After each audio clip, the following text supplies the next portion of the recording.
Okay, so I choose the mystery from Greek, right? The mystery. The mistress. Hello. Hello. So. Hello.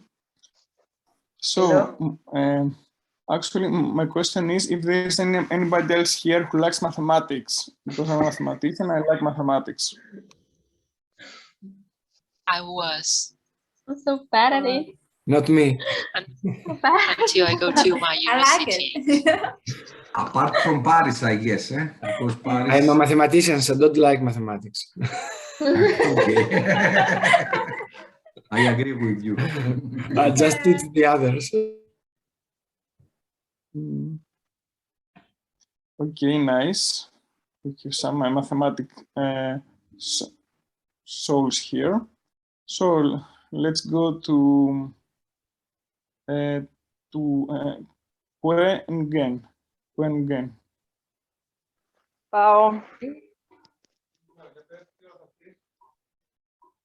From, Sorry, Quế, Vietnam.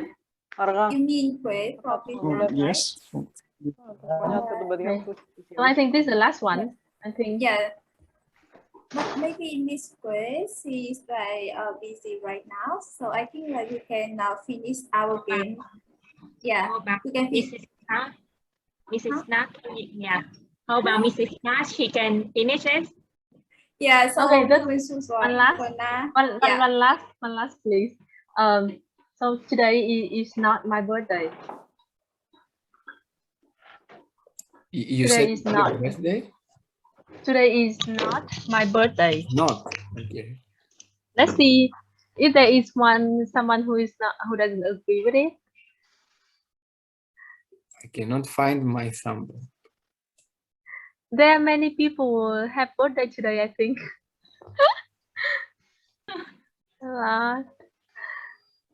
Okay. But like, from what I know like today is like birthday of one of the participants here. Yeah, her name is Phương, and she's from Vietnam. Yeah. Is anyone has birthday today too? Anyone else?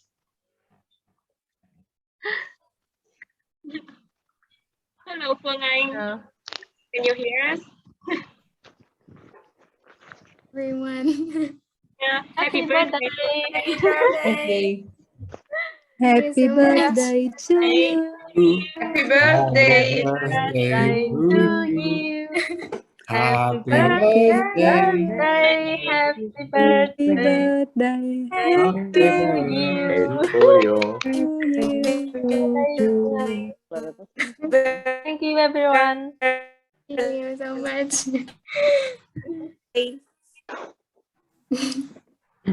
So, Elisa, the floor is yours. Thank you all very much for joining the game.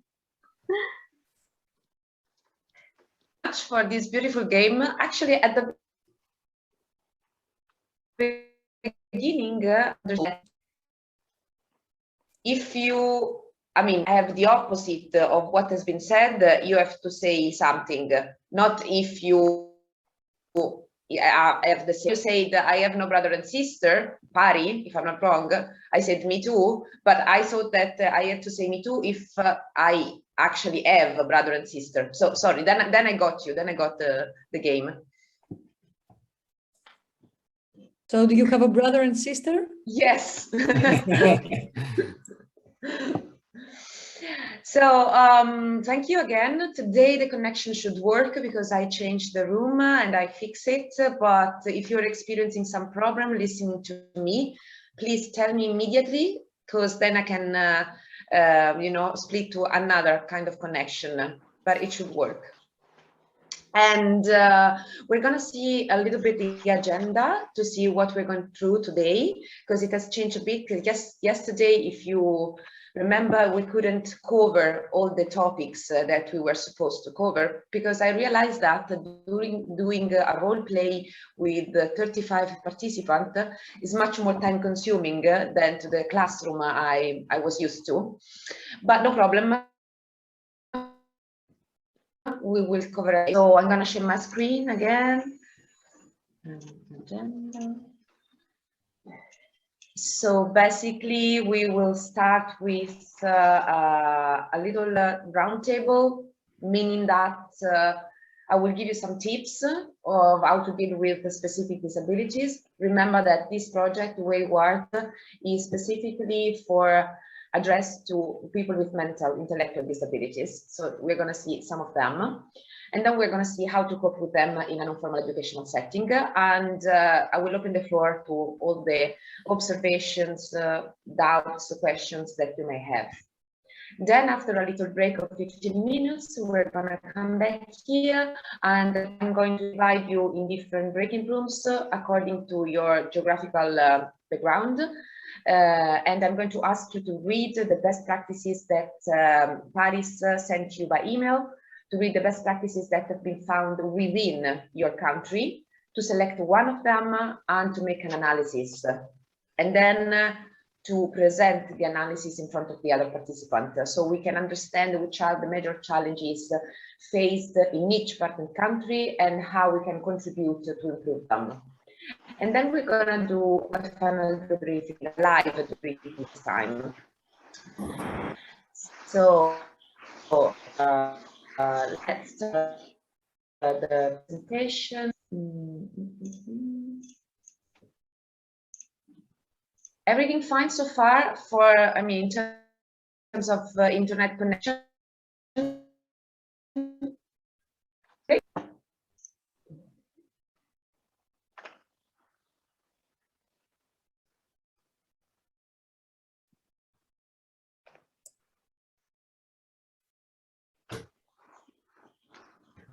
Elisa?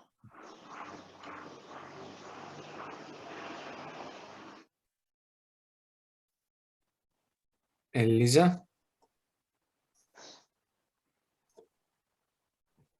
I think we lost. Actually, the connection is not okay. I cannot understand anything. Elisa sounds like Robocop. Yeah. Actually, it was everything great until the time she asked, is everything okay so far? Until Elisa asked, everything was okay. But after... Maybe shall we try to switch out the cameras until she's speaking at least? Maybe it will help a bit. Okay, let's switch off the cameras, yes.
Hi again, now it should work.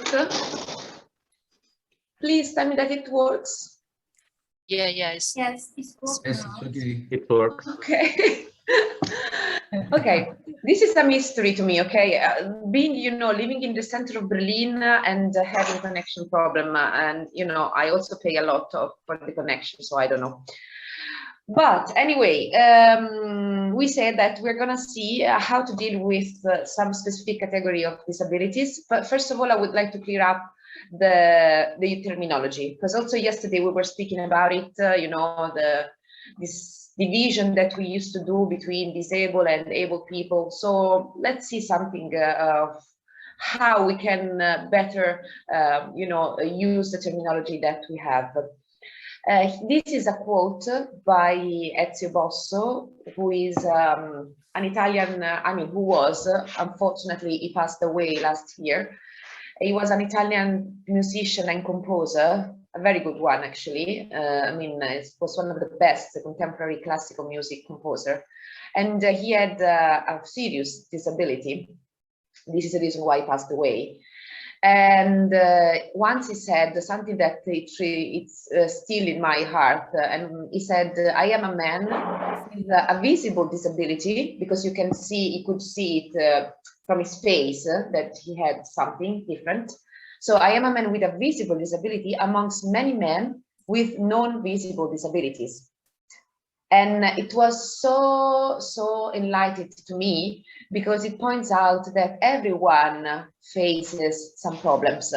Some of us face problems which are probably more visible to the others. Some of us faces problems which are less visible, and they can be figured out. And I will, I will stick with this quote for the rest of my life, because I think it's one of the best way to describe the fact that there is no separation between disabled and able people. And sometimes we also do worry about how to refer to disabled people, or I'm using this term now, but we're going to see later how to improve the language. Because we want to pay respect to everybody, we don't want to offend people, and also we want to, even people who really don't care about being respectful, they do care about using a politically correct terminology. In general, it's better not to label people with any kind of etiquette, because we are a very complex human being, and we are made of several characteristics. So probably a problem or a disability or a difficulty is only something, a little portion of ourselves that does not define our whole personality. But apart from that, the terminology is important, because terminology and language reflects the way we think, reflect our beliefs, and also our attitudes. So using the right words matters, and it's not for politically correctness, which I really don't care about, but because the way we talk, the way we use language promotes a social model. So when we select the language that we want to use, we also select the social model, the social attitude that we want to combine. These are some positive terminology examples that I have found out in different research and articles related to terminology associated with disability. Disabled learner or disabled people is preferable than people with a disability. Sorry, the second one was wrong. Okay, do not look at the second one, remove it. Then, for instance, I found in many newspapers wheelchair user, for instance, who does only describe that someone is using a wheelchair, without label the person. Or, for instance, blind, partially signed or visually impaired people or learners, or deaf, partially hearing impaired learners, or a person with mental health difficulties, or a person living with, and the name of the condition. But let me be honest, when the first day Emmanuel, if I'm not wrong, suggested us to use the term mentally or physically challenged people, I really thought it was one of the best terms I've ever heard. Because mentally, physically challenged people does not label the person, the whole person, and I think everyone can somehow refer to him or herself using this kind of term. I would like now, before going on, to listen from you, which is your opinion in terms of terminology, and which kind of terminology are you used to use? And from the other side, which kind of terminology would you prefer to use?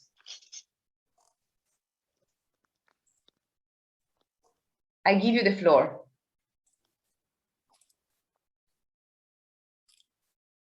I think that the expert in this topic is Stefka. Exactly. that was I was going to tell actually right now. That is Eleftheria. Hi. Hi. I think that the term that we are used to, for example, I use is when I say people with disabilities, people with sight impairments or something like that. We use the social model of disability where we use people first, person with, and then the impairment. Okay, so people first. Okay. Yes. Yeah, exactly. We do the same in Mexico. Sorry. What about Mexico? What about Mexico? Can you repeat? Oh, that we do the same. We put the word person first, as I told you yesterday, and then we mentioned the disability. Okay, okay.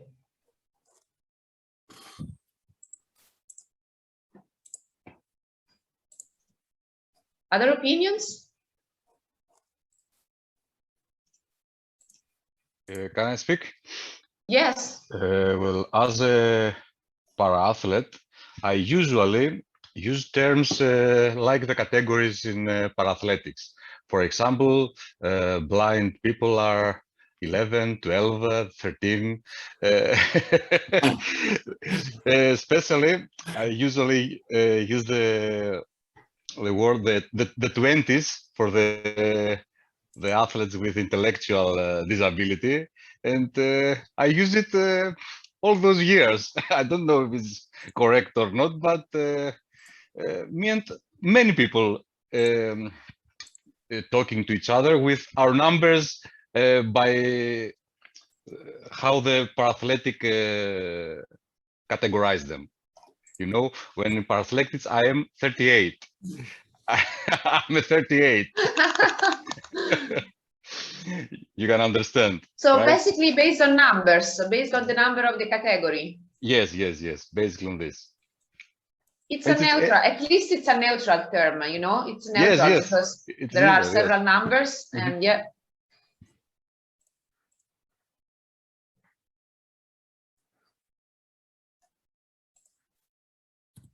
You know, in Italy, since not many years ago, we still had this label that I really hate, which is, in English would be handicapped. Not people with an handicap, but handicapped. In Italian would be handicappati, which is something that I really, I always hated. And during the recently, it has been completely deleted from you know, from the social use because it's not acceptable anymore. But since 5 years ago, it was still used a lot. What about Vietnam?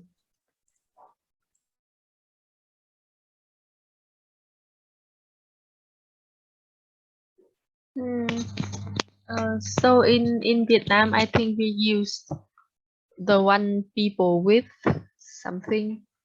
Normally we use that, but also there are a lot of conflicts, you know, about how to use it in a polite and in the correct way.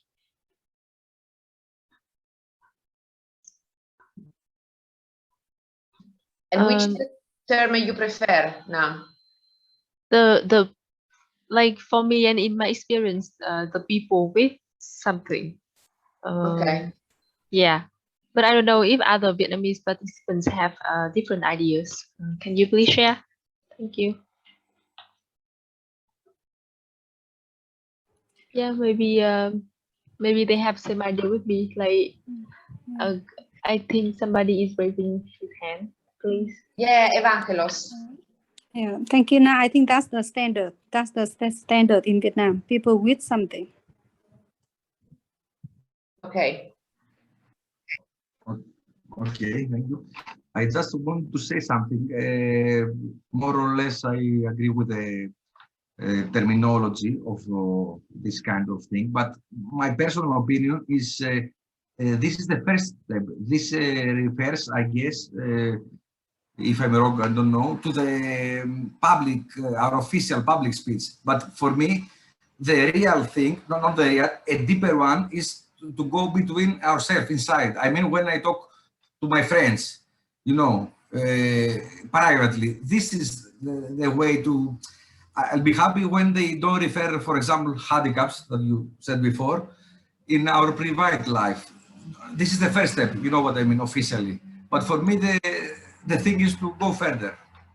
Just this, I want my personal. Yeah, I definitely agree with you, because we are, we have the standard for, you know, public speeches when you are with other people, etc. And then we have what we use in our daily life, because sometimes we want to show that we respect people, so we use a very, you know, good terminology, very neutral terms and so on, but probably in our daily life, we are not so polite and respectful. So I see what you mean, but I think that if we start with the public speeches, which is, you know, which delete some kind of terminology like handicapped, then step by step, we learn also to use the same language in our private life. Yes, that's true. That's true. It's the first step, at least. Okay. Yeah. Agree with this. Okay, thank you, Justice. Probably Queen wanted to talk, and then Stefka.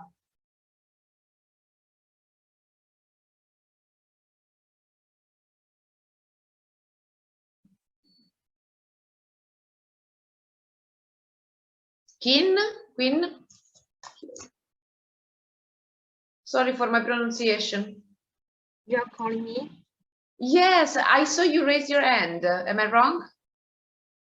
Yeah, I just have the same idea with Miss Na from Vietnam about the way we call the people with a disability. Thank you. Ah, okay, thank you. Stefka?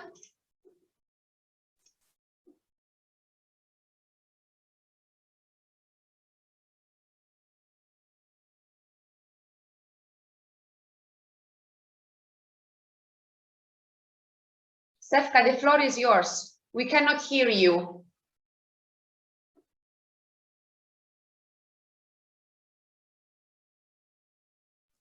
Your microphone seems to be open, but we cannot hear.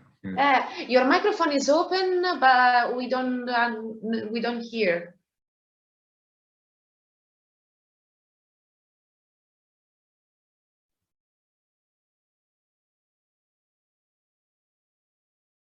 Не се чуваш, Стефи.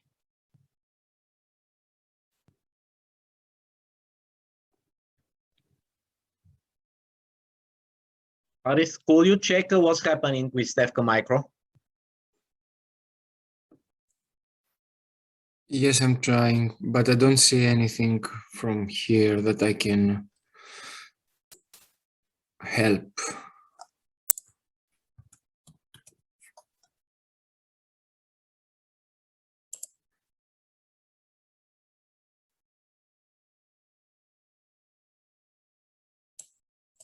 Steffi, you are still muted. Maybe she raised her hand accidentally, I don't know. No, she wants to say something, but the micro is muted. And she hears us. I can tell from the reactions. Stefka, you can why hear don't us, you but try... we cannot hear you.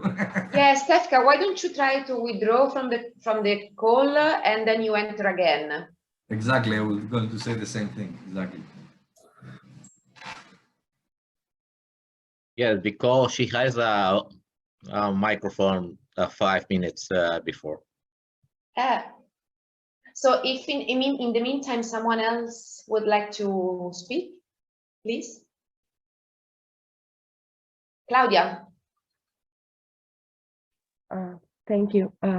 Added to what Evangelist said, I think the language is very important because it is going to lead us to stop seeing the disabled people with pity, you know, because PT?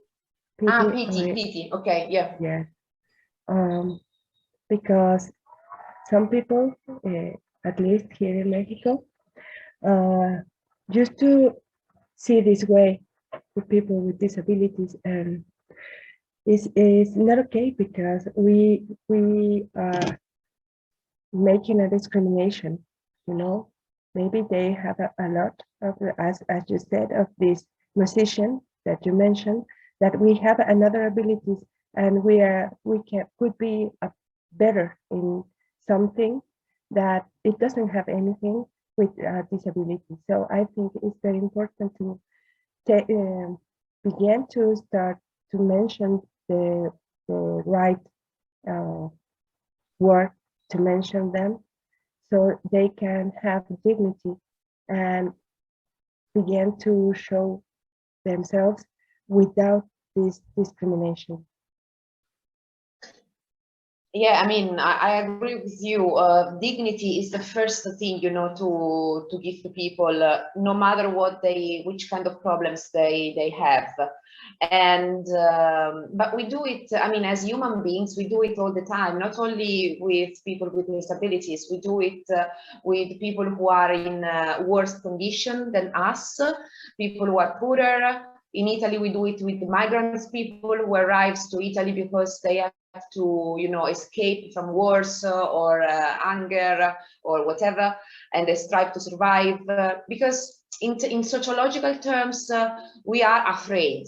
We are afraid that we can somehow we can be like them because we don't understand how they can still, you know, be happy and live a very good life, even with notwithstanding the fact that they are having difficulties. So in terms of, you know, in our unconscious, a big fear lies when we are in front of people who are, you know, considered to be, who have, let's say, in terms like Ezio Bosso put it, who have a visible problem. So we are afraid that one day also our problems and our difficulty will become visible to the other, and we may feel, you know, marginalization and exclusion from the society. So we react sometimes with pity, which is not good because doesn't convey to the other the idea of dignity and respect.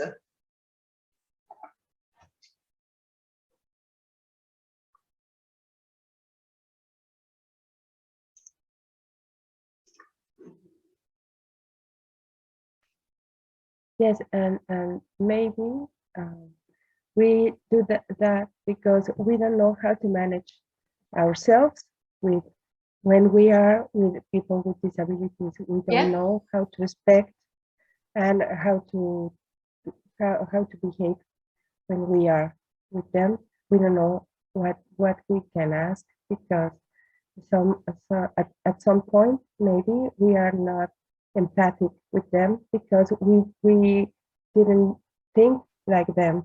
No, I just have this week conversation with a deaf people by messenger, and I told him, because he lives in Europe, I asked him to come to a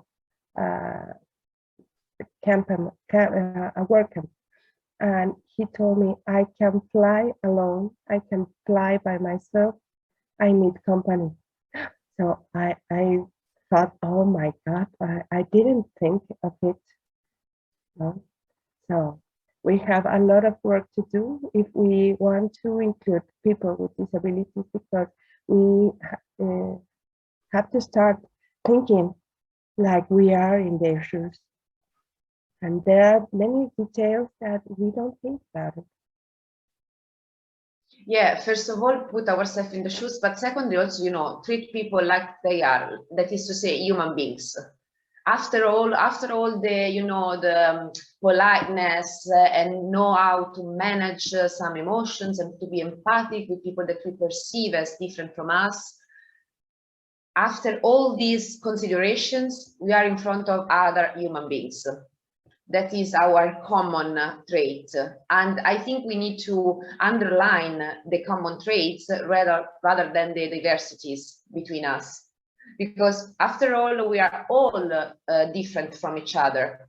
So, but we are used to, you know, in the society, we are used to feel more close to people who believe they are like us, and distant from people who believe they are different from us. And probably people with disabilities, people belonging to minority groups, we perceive them as distant from us, but this is not true.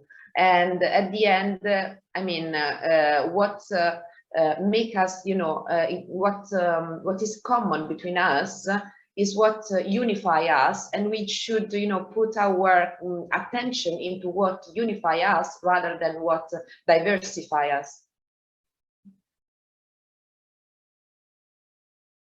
Is Stefka here? Did she manage to come back? Probably not yet. Okay, in the meantime, we go on, and then if she wants to talk, she will be able to do it anytime she wants. Okay. We were here. And okay, as I said before, this project, WAYWARD, thanks to what we have this amazing training course, is about fostering social inclusion possibility through education through sport, specifically for people with mental disabilities. But what is a mental disability? What is an intellect? I mean, I think we need to clarify before, again, the terminology. So I'd rather use another term, which is not mental disability, but is intellectual disability, because this is the term that is used also, you know, in the medicine field. And we need to understand that there is a big difference between intellectual disability and mental illness, because an intellectual disability is related to something which is not temporary, which we are born with, or is the result, you know, of an accident or something very strong that happened to us, and is going to stay with us for the rest of our life. So it's a limitation in cognitive functioning and skills, including communication, social, and self-care. And, you know, it can cause a person to develop slowly or differently than a typical person.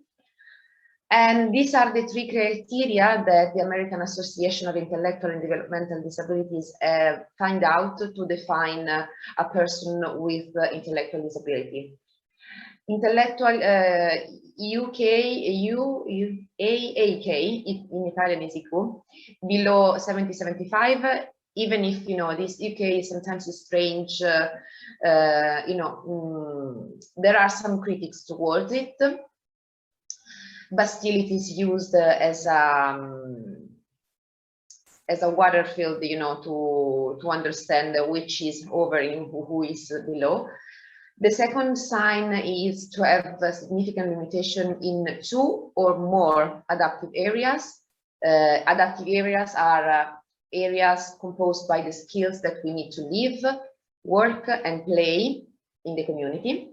And the third sign is the fact that the condition manifests themselves before 18 years old, because it means that they are, you know, connected with a cognitive limitation that we're gonna stay with us for the rest of our life.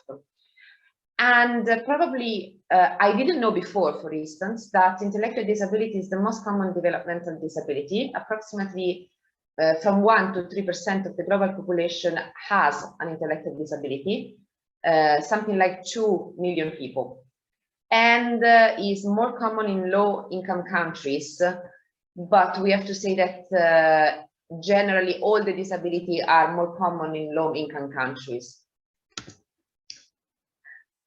These are some of the causes of intellectual disability that we can call AD, such as Down syndrome. I think everybody knows Down syndrome, fetal life syndrome, fragile X syndrome, birth defects, or infection, for instance.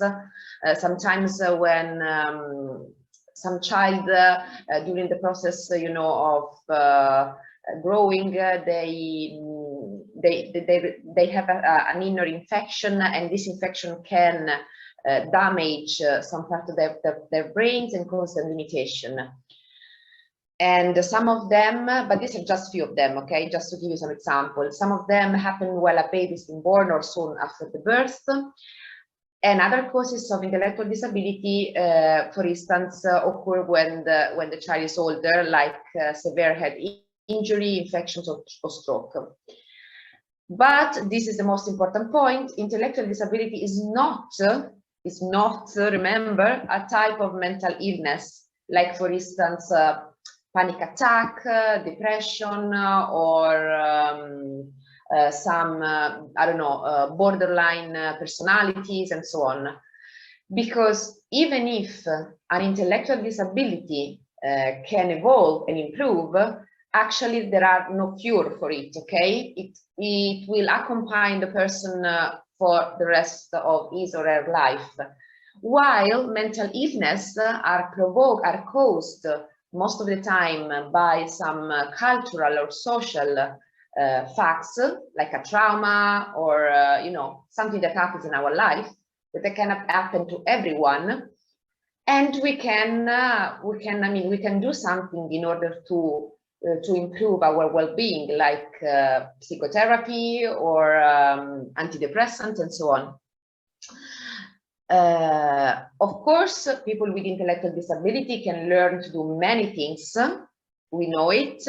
We cannot say that they are disabled. They have some abilities like everyone. They may just need to use more time or learn differently than other people.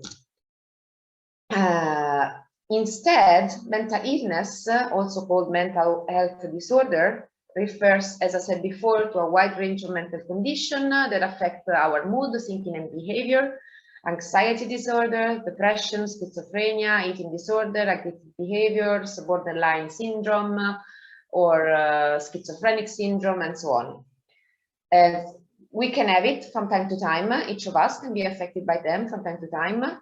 And these characteristics sometimes, even if they are temporarily, they can have the same symptoms as an intellectual disability, like, I don't know, the problems in concentration issues, and so on, or difficulty to, to enter into a relationship with someone else.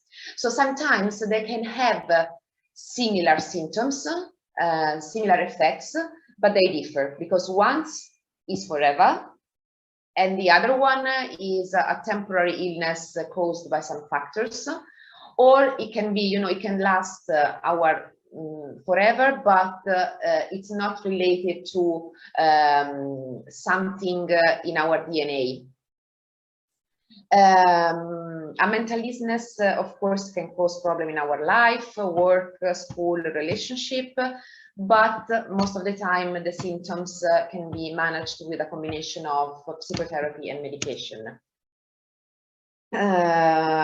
And what is most important to remember, and I'm not saying it for those of you who already have experiences with people with disabilities, but to everyone, not all disabilities are visible, and only few of them are visible. And in general terms, I do believe, for my experience, both professional and private experience, that everyone has a kind of disability. Many people, even if it's not labeled as a disability, many people have a temporary disability, which can be as limiting as a permanent disability, but most of the time they are into the category of mental illness. And not everyone with a disability wishes to discuss about the disability or about the limitation or about the problem he or she is having. And as a trainer, it's it's a matter of respect to wait until the person is ready to speak about it, if he or she is ready. Otherwise, It's not our job, to force someone to talk about something that he or she doesn't want to talk about. And now we're going to see more specifically, these are just tips, okay? Do not take them as the truth revealed by God. These are just tips that we can use when we deliver a training in the non-formal education settings, and not only in non-formal education, I mean, in general, in our social life, with the specific kind of disabilities. And I'm not talking now about physical disabilities, as I said before, because of the scope of this project.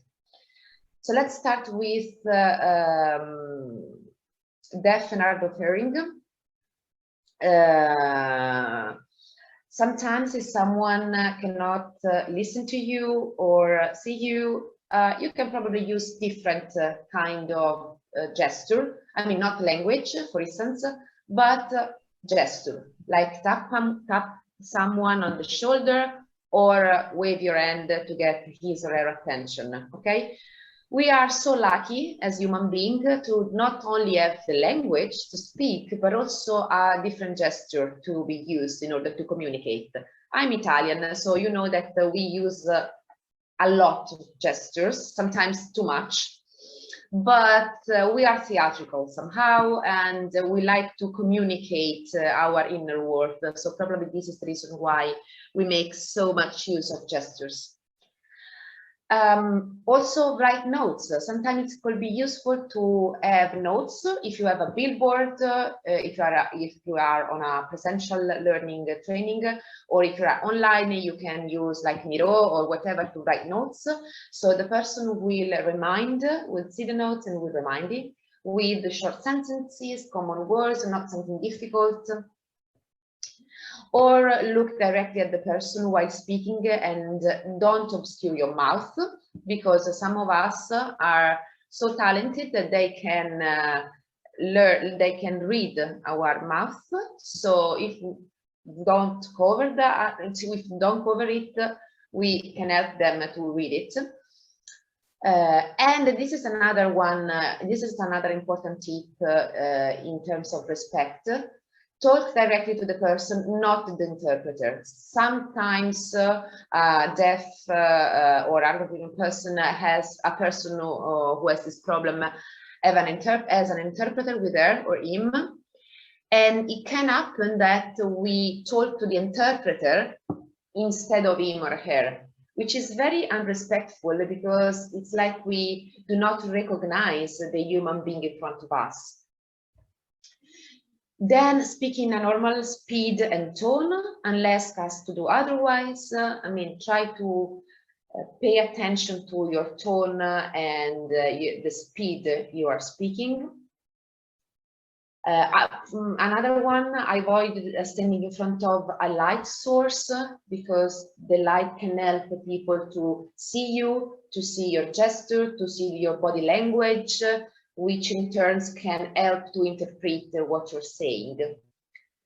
Do not walk between two people using sign language, as you will be cutting off their conversation. If you have two people who are using sign language, but this is, I mean, tautological, and then you pass among them, you will cut the conversation. And this is, I mean, we already saw it. Try to be expressive in your body language, gesture, and facial expressions, because every part of your body convey a message and the emotions. Remember when we talk about active listening skills, we say that with the body, with the gesture, we can convey emotions as well. With the language, we try to be, usually we are more politically correct, let's say, we try to be as neutral as possible, but our body cannot lie. So being able to express ourselves through gestures, body language, and facial expressions will help the other person to understand, first of all, what we are saying, and secondly, which are the emotions together with the message. And if you want more information, please visit this page, which is very useful and will give you much more tips about you know, positive attitudes with people with disabilities.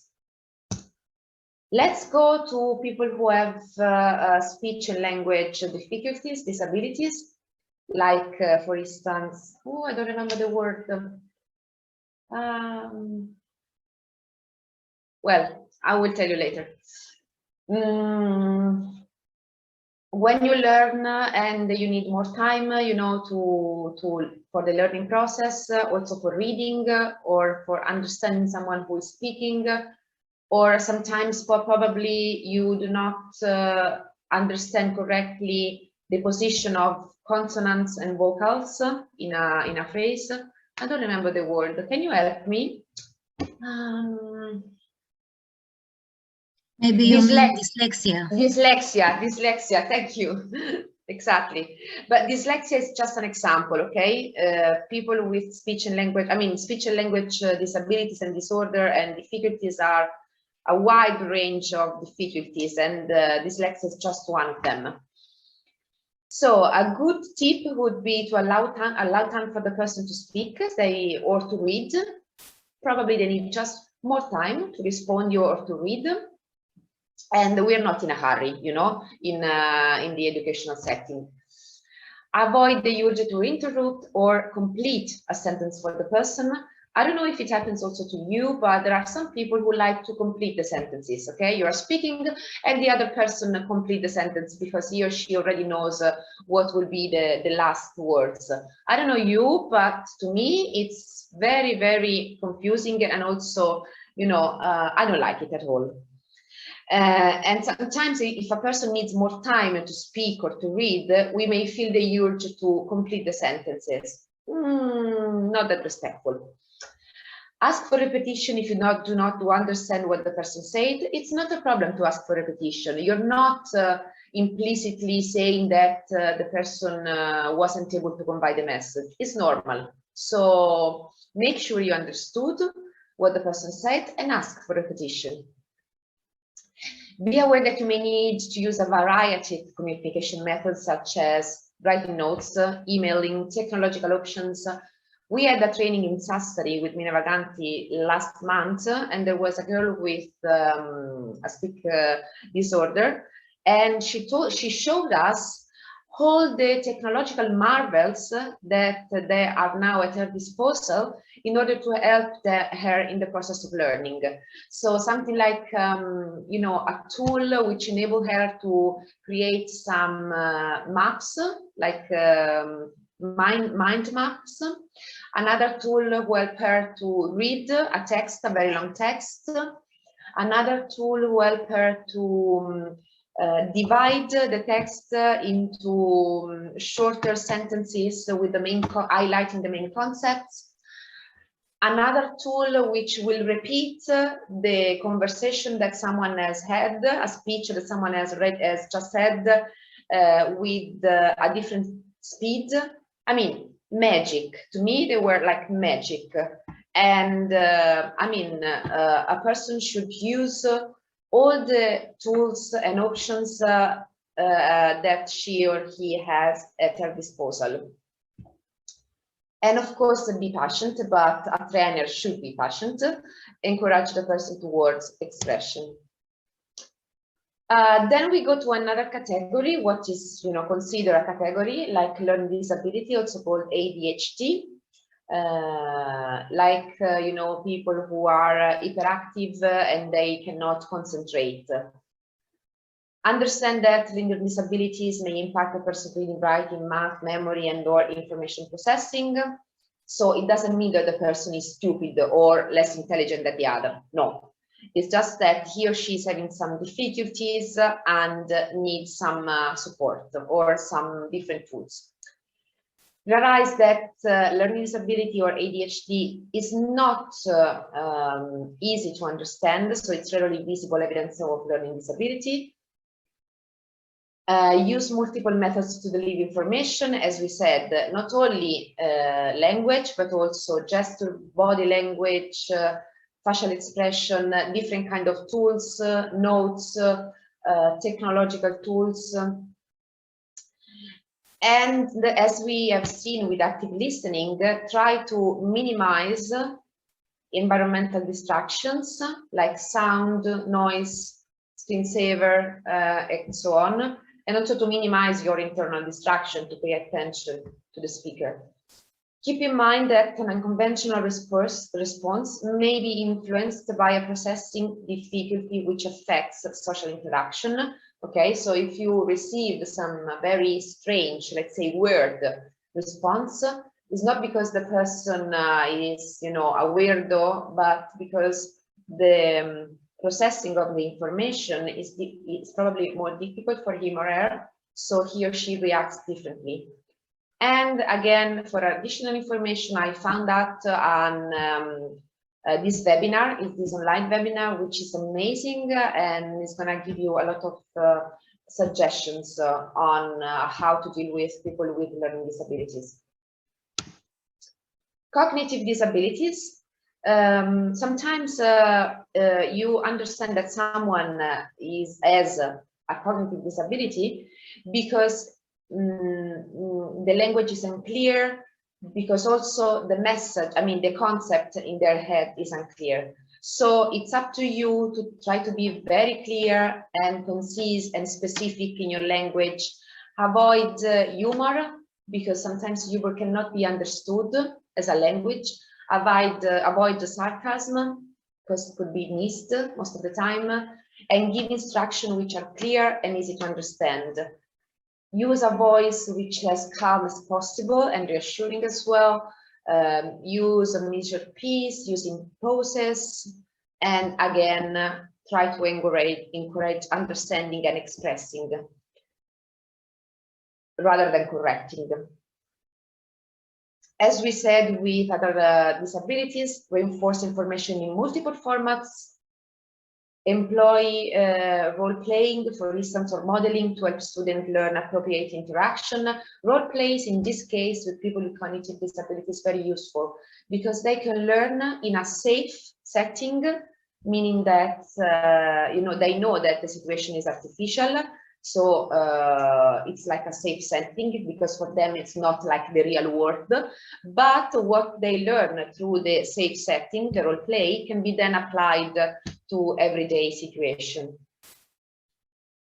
You should treat adults as adults. Sometimes you have, especially in a formal educational setting, adults with disability, and it's not fair to treat them like if they are a child, you know. I think everybody understands what I'm saying. Encourage self-advocacy instead and opportunities for autonomy. And treat each person as an individual with many talents and abilities and some difficulties, like everyone else. Someone who deserves to be treated with respect and dignity.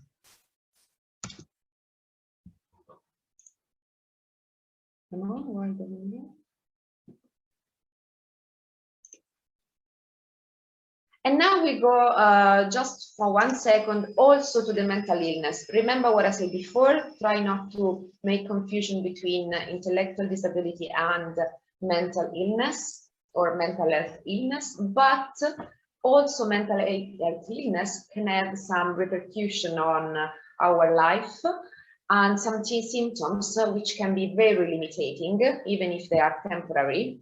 So I think we need to be careful and to pay attention also when we have a participant, a student, a learner who is experiencing a mental health problem. So try to be sensitive, of course, and patient, set clear boundaries for people repeatedly interacting you. I thought it was an important tip because I've experienced it in a past training. There was a girl, and all of a sudden she interrupted the presentation I was giving, saying that she had just you know, a confirmation for like a severe depression problem, which affects her social life because she needs attention. So, you know, she needs to be always at the center of the attention.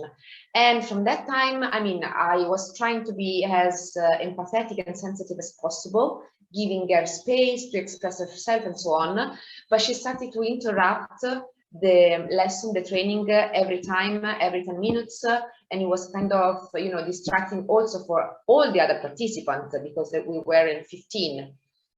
So sometimes it's a matter of respect also to set boundaries, because we should teach to people that boundaries are an important thing in a society, and also for them, also for people who are experiencing this kind of illness and problems, it's important to understand that there are some limits, you know, that they cannot always be, you know, expressing themselves in any kind of situation, because it helps them to reduce what they are experiencing, okay, the problem that they are experiencing, and to know that the problem is limited to a certain space and to a certain amount of time.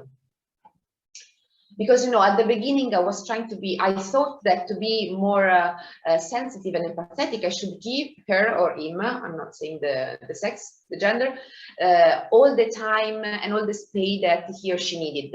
But then I consulted a psychotherapist and she told me, no, you were wrong, and you were wrong, and you will cause some side effects, not only to the other participants, the training that were distracted, but also to her. Because or him, because she or he needs to understand that there are some limits, also to her feelings, also to her, for her bad feelings. Okay, apart from that, validate the person feeling, okay, acknowledge that the person's feelings are understandable.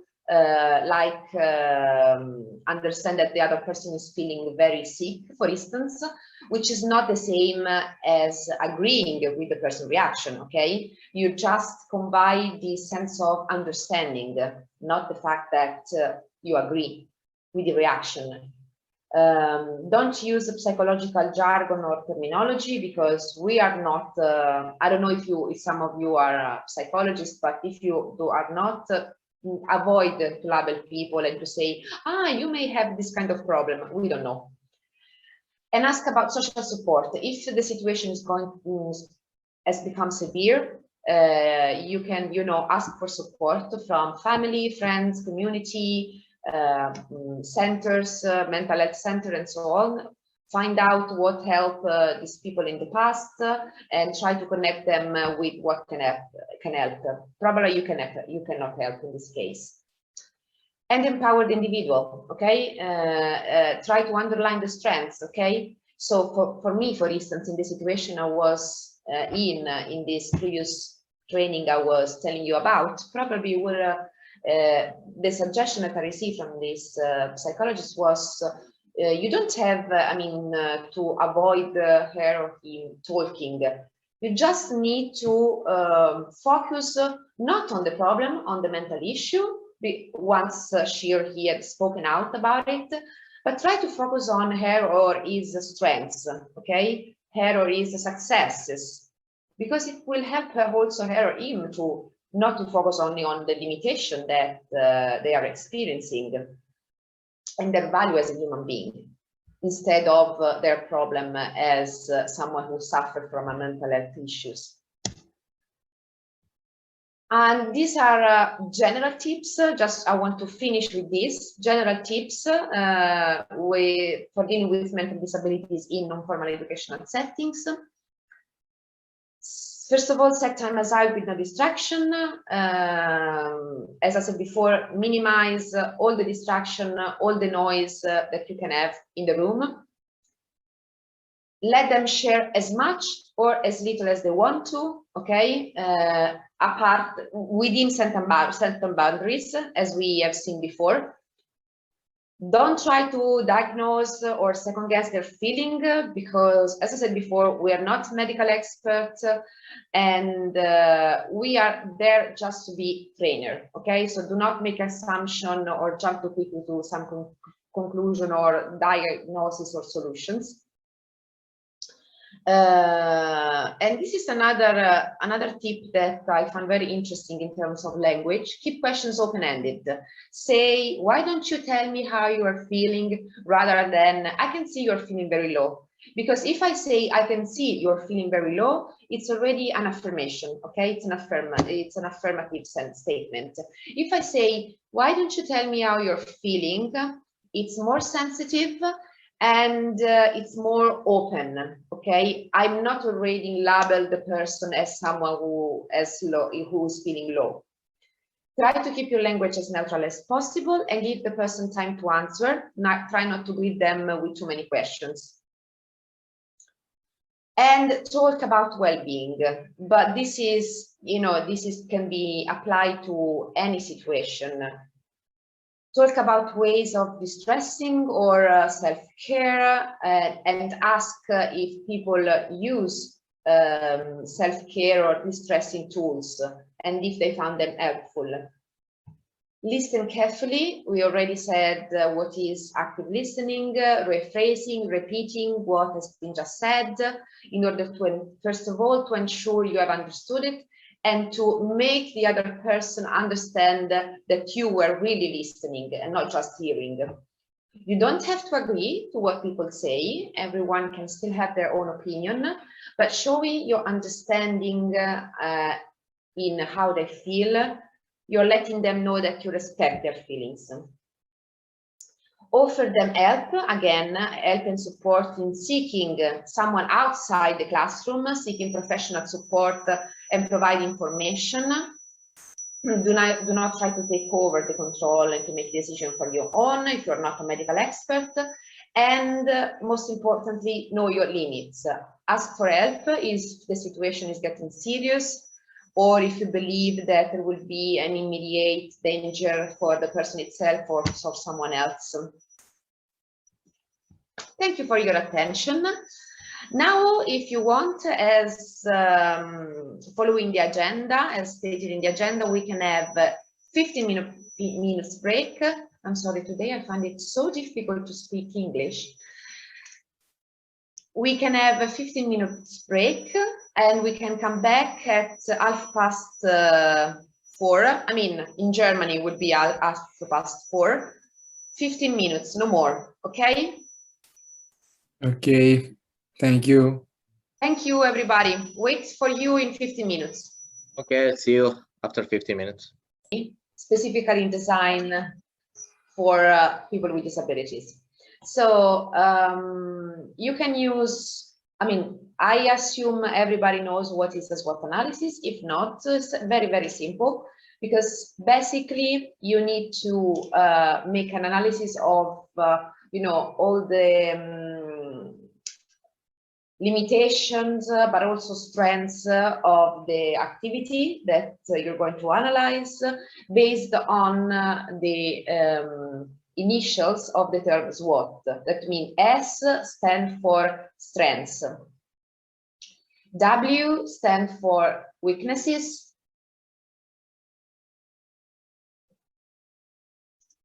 O stands for opportunities, and T stands for threats. I sent you some templates that you can use on the Miro page, but you're free to use any template that you want, or even don't use a template. It doesn't matter. What is important is that you follow these 4 categories in order to underline of the best practices of your own country, which are the strengths, the weaknesses, the opportunities, and the threats. So basically, you will need to read the report that Paris sent you. If you don't have it, no worry. I will send you again in the common chat here.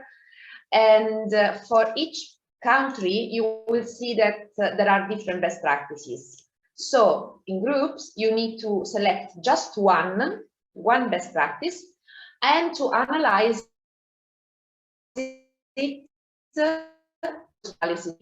Is it clear?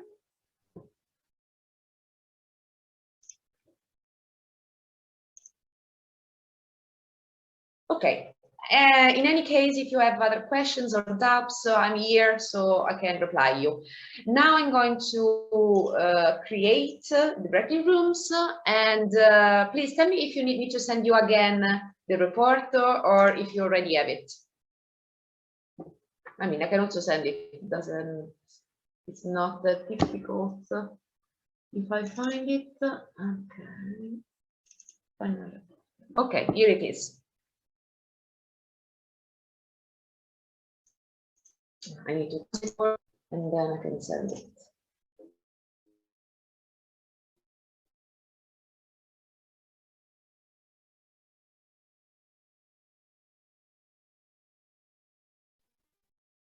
So read all the best practices.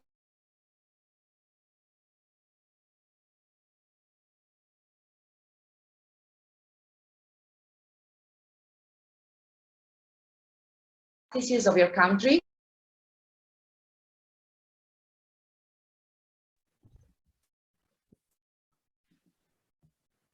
And Lisa? Yes. So how long can we discuss in the small room? 45 minutes. 45 minutes. Yeah. Thank you. You're welcome.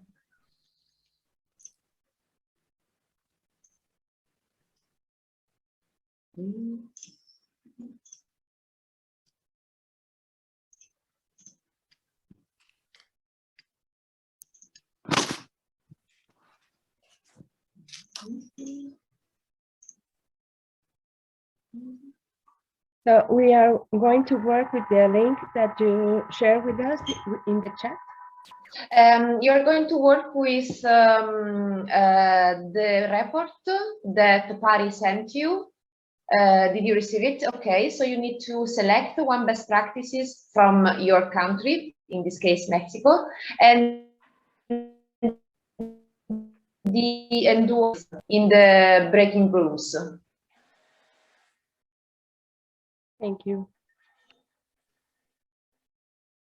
Sorry, I do not have access to what you had sent before at the chat because we logged out and back in, and now the chat is empty. Do you mean the report? Yes, whatever you had sent before, now okay, it's not accessible. Okay, I will, because Pari already sent you by email, but I will send you again. Ah, he sent it. Ah, I haven't received it. Okay, if it's by email, we will find it. Okay, thank you. Then we have, okay, Greece, there is also Dimitris. Then we have Vietnam also.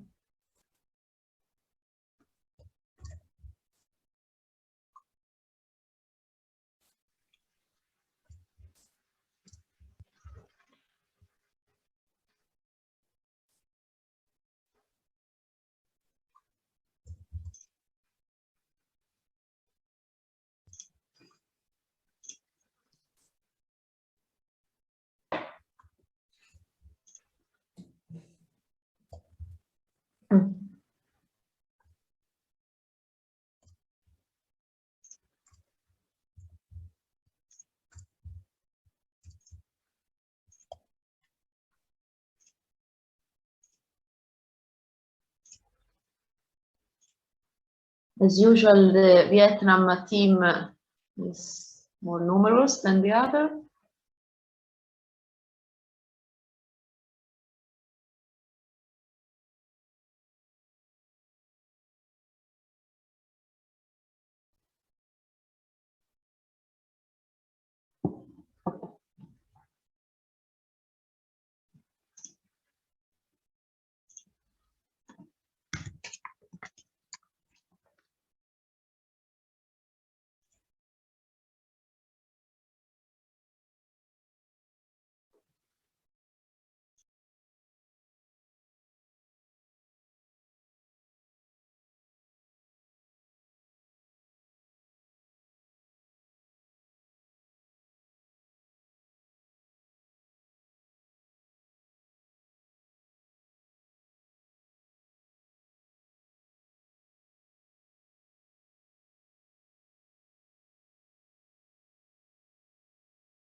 yes activities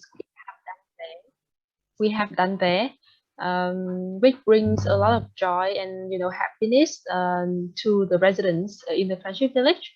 So in our sharing, we are going to introduce to you about the Friendship Village and what we do to implement ETS there, the benefits of ETS activities in the Friendship Village, and the last thing is about the SWOT analysis that we need to do in this exercise.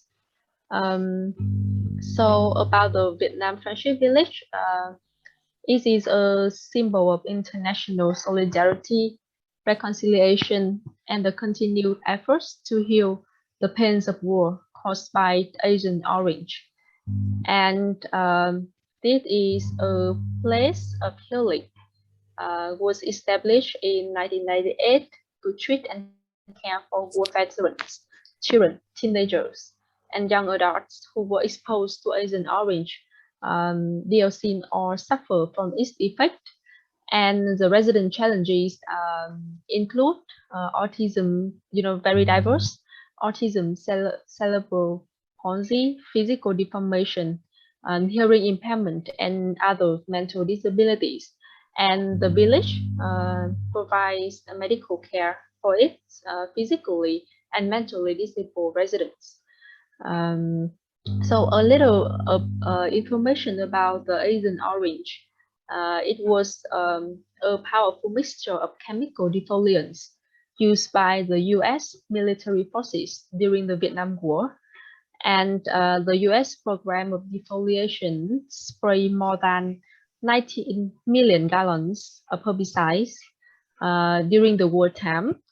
And it was the Agent Orange was later revealed to cause serious health issues, including tumors, birth defects, rashes, psychological symptoms, and cancer among the Vietnamese population, as well as among returning US servicemen and their families. So which is very sad because its effects still remain until now, even the war.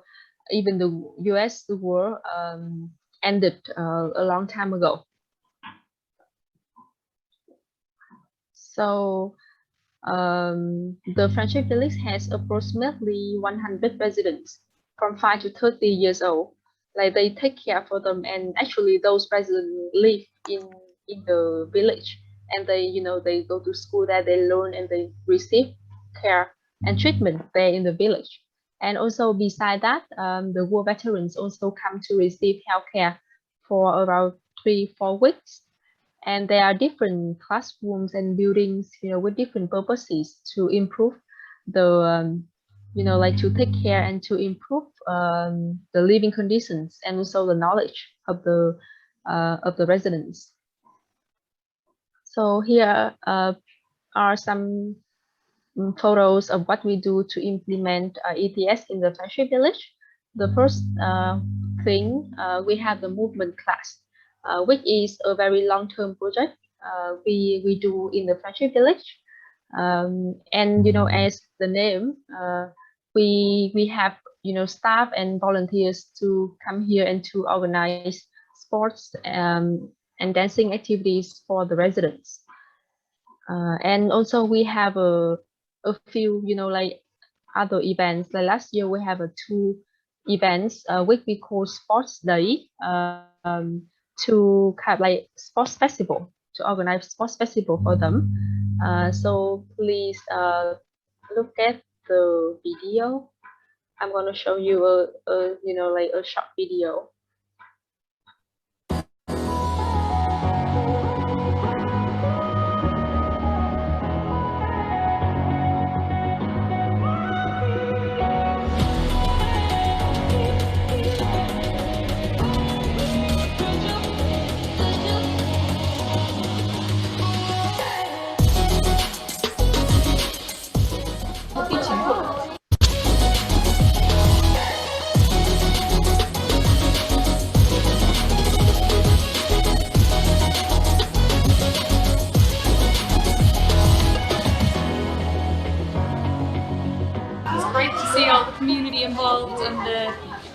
amount of knowledge the kids have about the Irish culture, everybody joining in from all ages. Absolutely brilliant.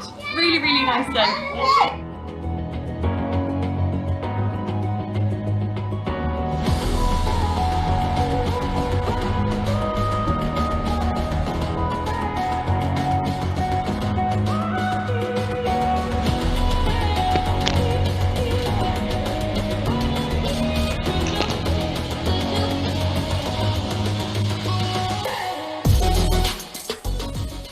Hôm nay thì em thấy là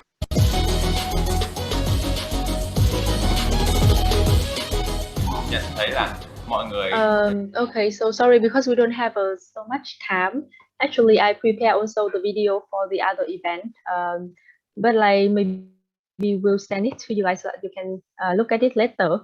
So last year we have like 2 big events like that. One like sponsored by the Erasmus Plus program, like I mean one under the project like the Second Chance projects, co-funded by the Erasmus Plus, and another one was funded by the Irish Embassy in Vietnam. Yep. And I would like to tell you a bit about the benefits of the ETS activities done in Friendship Village. Maybe as you can see in the photos that the residents there were very, very happy to be, you know, to participate in the activities. The ETS activities bring happy and positive moments where they can release their energy, you know, after many hours sitting, listening, drawing, writing, or even doing nothing. And the ETS activities also improve the bonding and relationship among caregivers and the children, and also among the volunteers and other stakeholders too. They also improve social skills and life skills of the kids, including team building skills, communication skills, gross motor skills, trimotor skills, and conflict resolutions, and so on. And it also changes positively behavior and attitude of the kids, including being more patient, more understanding, more respectful.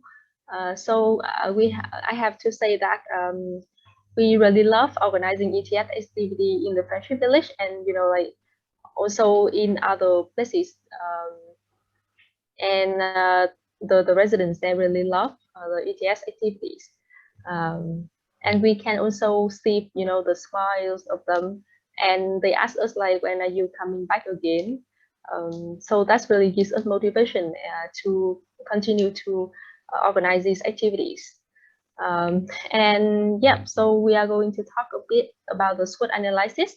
So can please, Tuan, I invite my team member to talk about the strength. Okay, I will quickly talk about our strengths through these practice. First, we have very enthusiastic participants and very supportive stakeholders who are international and Vietnamese volunteers, CSDS team, and also FA's management board, presidents, etc. So to make use of the opportunity to our strengths, we can involve more volunteers and stakeholders to involve in our activities. The next is our ETS activities are diverse and suitable for residents with different challenges. So we can work with professionals to improve ETS activities in quality and quantities as well. The next is volunteers and CSDS team were well trained and experienced. We have a lot of experience in working with people with different challenges in FV. So we can get more trainings for CSDS team and our volunteers. For example, WAYWARD training. We can also exchange and share our experience and knowledge to other volunteers, other organizations. And the last one, about the location and facilities of FB. It's very easy to access, safe environment to organize ETS activities. So to improve it, we can provide more advanced facilities, tools for ETS activities, or we can also decorate and enlarge the playing ground to be more colorful, safer, and more active, more attractive. Thank you, Tuan. Jiren, please talk about the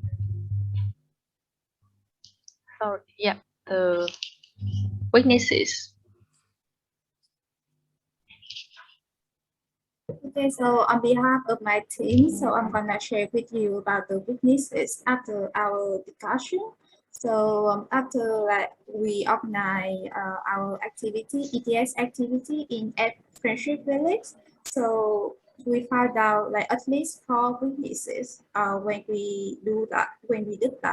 The first one is lack of participation of professionals in organizing ETS activities. So maybe somehow our activity wouldn't be effectively for the children, for the residents in Friendship Village. The second one is we didn't have communication and PR strictly in detail, so we cannot express also involve more our volunteers. Also couldn't raise the awareness about ETS activity and attract more stakeholders to involve our activities. And the third one is the teacher and the staff at Friendship Village. I think they need to work with a lot of residents in FB, in Friendship Village, so they teach them about the mathematics, the life skills, and they are not properly trained in ETS activity, so they couldn't deliver the ETS activity day by day for the resident. So I think it's also not very effectively for the resident if they cannot do it day by day. And the last one is related to facility and infrastructures when we do the ETS activities. So it could be improved to meet the need of organizing ETS activity better in the future. And now I would like to invite our team members to talk about the opportunities. So Phương, please, to share about it. Yeah, I'm here. Can you hear me? Yeah, I can hear you now. Okay. So throughout our project, we meet a lot of opportunities, and we summarize 4 opportunities as follow. The first one is the management board of FV. They are very welcoming and open-minded, so that we receive a lot of support and facilitation from them. And also very honored, we receive funding from a few sponsors to organize the activity through sport in Friendship Village. In Friendship Village, the residents are very friendly and they are interested in education through sport. They are not they are familiar with the stranger and they are not shy or when we come to, so we can easily involve them in our activity, and we can diverse our activity to meet the needs. And the last one is about the location. Because the Friendship Village is very close to our office and also very close to the city center, which in Hanoi is around 8 kilometers from the office, so that we can easily try there. So you know that because in Vietnam the public like the public system is not very convenient to it will be the opportunity when we have the good location of the Friendship Village. So for Thank the you. last part, Thank you, Phương. The last part about trust, I'm going to talk a bit. The first and very important thing is that we have like unlimited and unstable funding. So it's hard for us to usually organize ETS activities.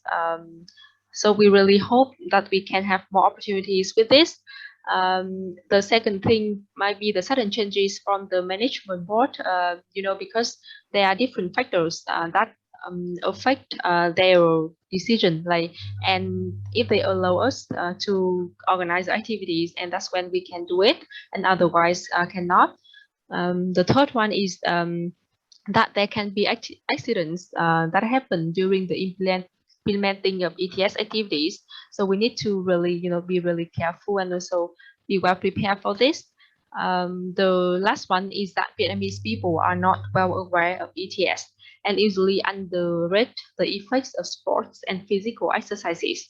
However, we believe that we can, by joining hands, we can continue to organize ETS activities and also raise awareness of people about it. So thank you very much for listening.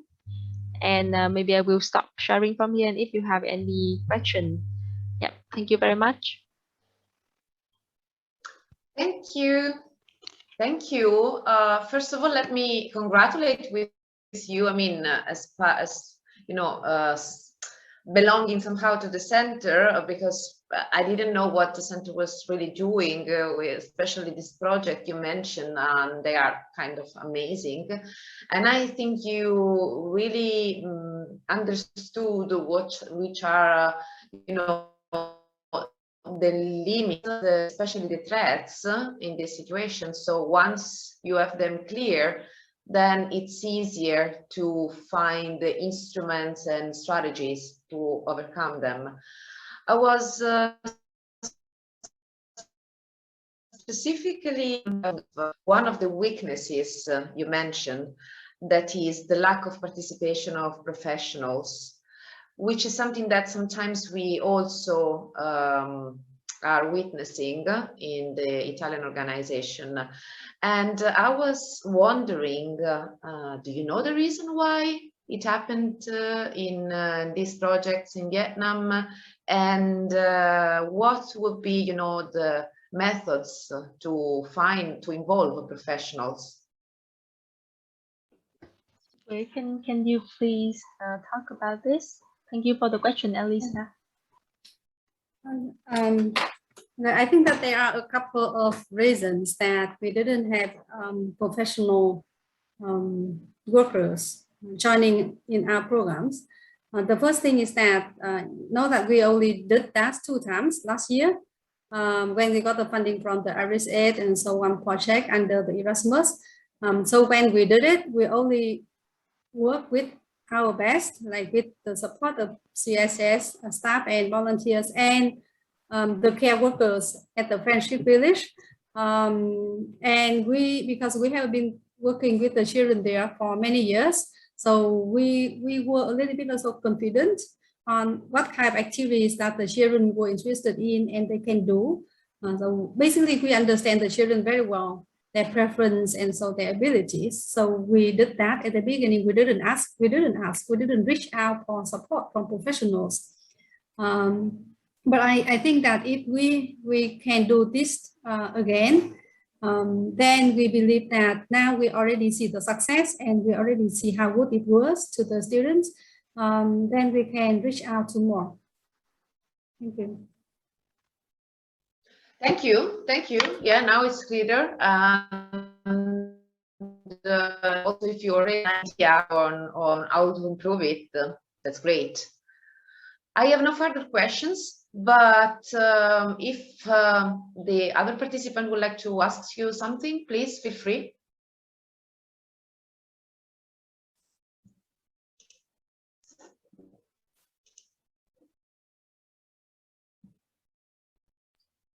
Sorry, my internet was having a problem, so I just what asked. section are we? No, I just asked if someone else among the participants has a question to make you, but apparently no one. So we can go to the Mexico group.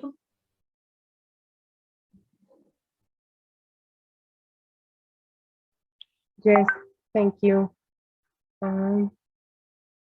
Let me share the document with you.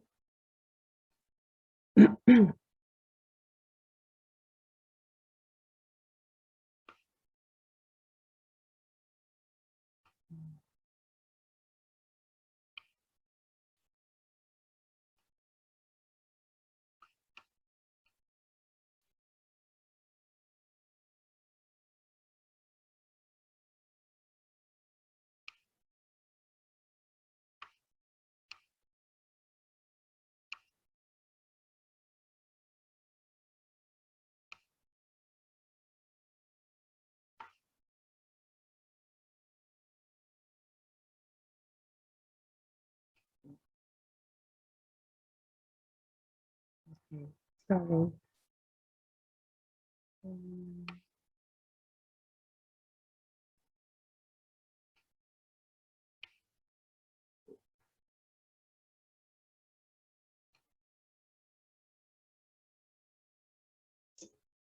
Do you need some help with, are you trying to share the screen?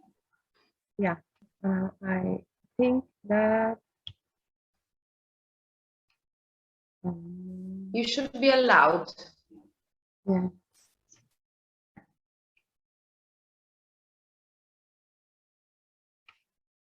Oh, I don't know. Okay. Can you see best practices with base? Yes?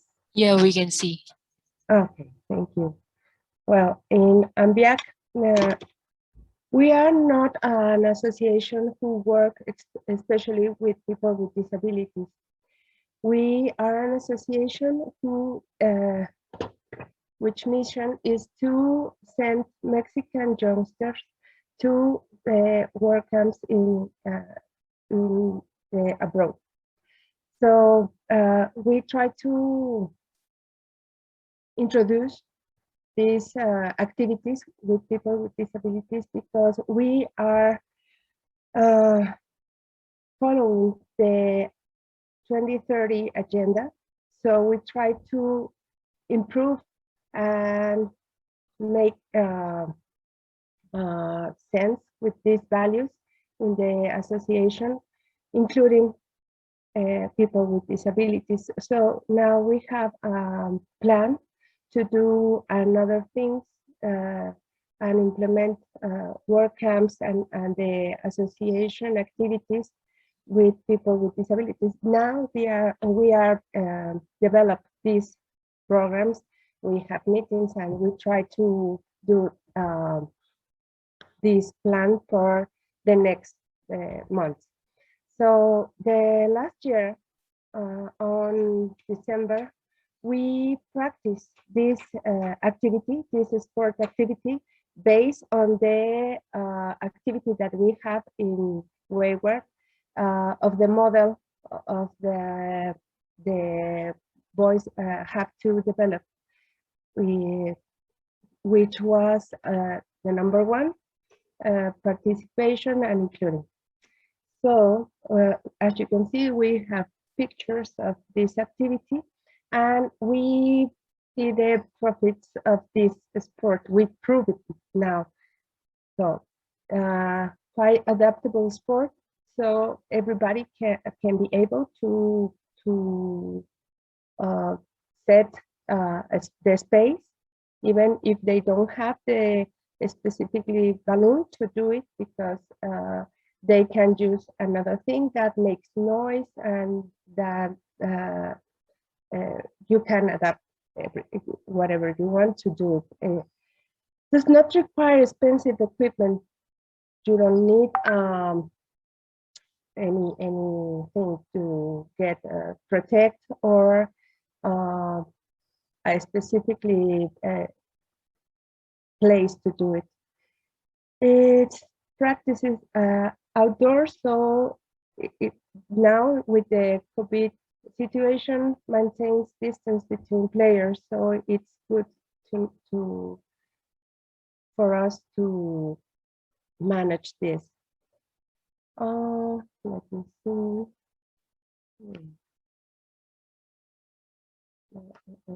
Wait a minute.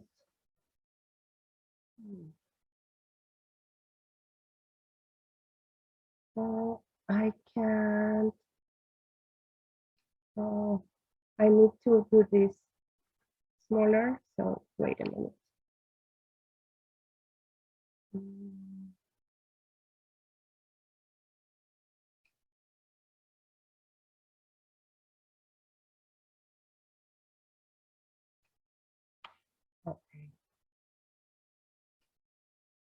Okay, sorry. The skills that we can develop is the coordination development.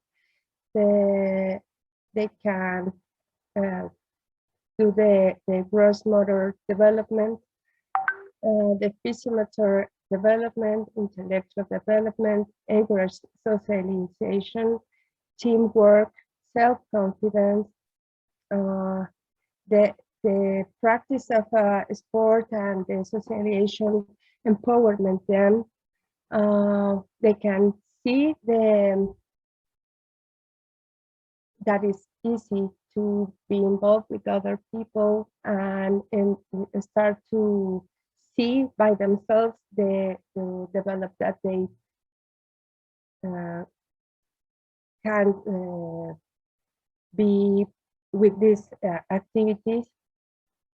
Self-development awareness is this. The role of the game allows the interaction of people with disabilities.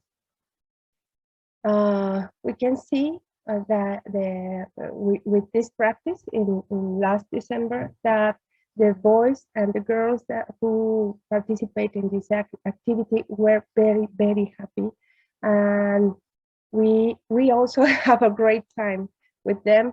And also the usual volunteers that always are in the activities in AmeA have a great time, and they didn't have the opportunity to practice this before.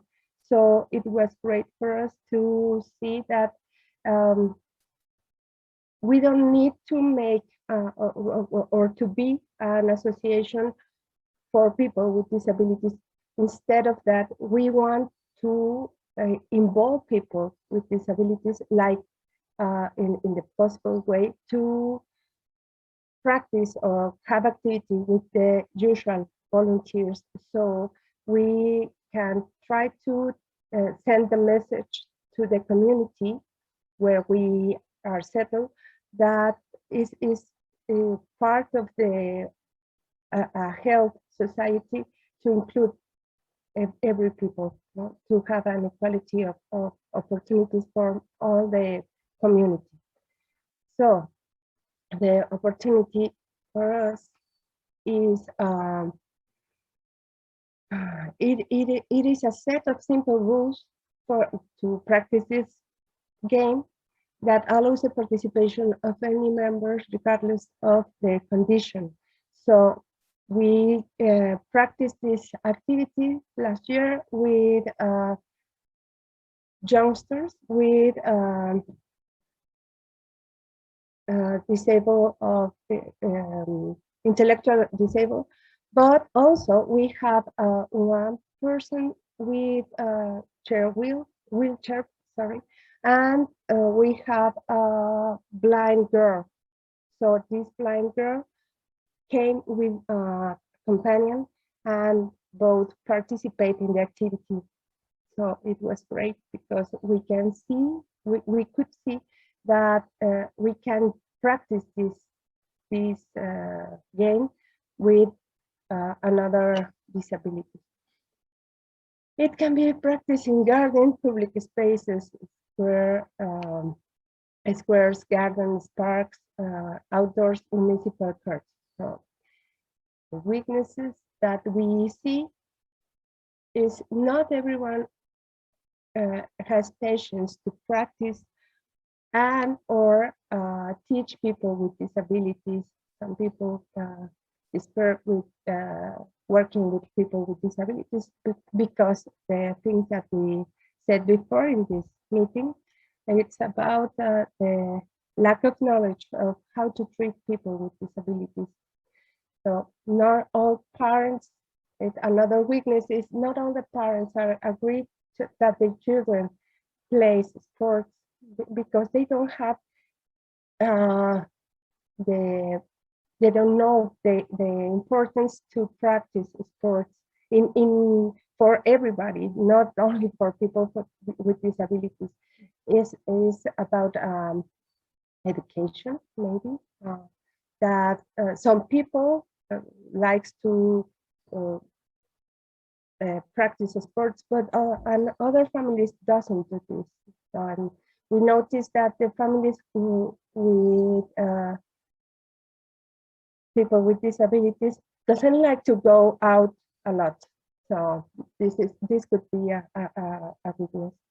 Not everyone is aware of the importance of practice sports and does not give that they don't take the time to search what they could do.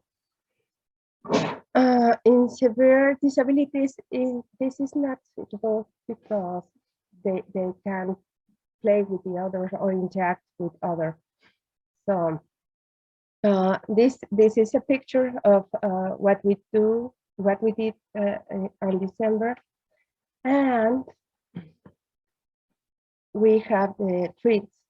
Oh, the first barrier may be parents, as we said, insensitivity of the society. They don't. We don't think as a society that the people with disability need take a part of the society and play sports and have a place in the park, and you can invite them to participate in the activity. What is it? Someone should unmute their microphone. Yes. The condition of vulnerability to contagious disease, you know, many people who we invited last December, the parents said that the condition of the health of their sons and daughters is not available to do this interaction with other people. So they are afraid because of the COVID that they get contagious. So it was a barrier, and even if the COVID is out, there are other things that sometimes stop them to participate with other people in these activities because they have allergies or something like that they can't be able to go out and practice sports. So this is more or less what we are thinking about the issue that we thinking about, and we think that this is our best practice because we have a lot of parks, and for us it's important to include people who doesn't have money to go further and take a team or take I don't know, go to a club and practice any sport. So we decide in Mexico that this is the most easier way to include people with disabilities and invite them to make sports. And we have in Mexico a lot of people likes football. So this is something kind of, and we think that we're thinking not only in the people with disabilities, because the most of the time they can't decide where to go or what to practice. So we try to involve parents or the families in this idea to go with them and practice and share time with other families. So we think this is the easier way to do it, and started these kind of activities in our association. And that's it. Thank you, Claudia, and thanks to the whole team. I'd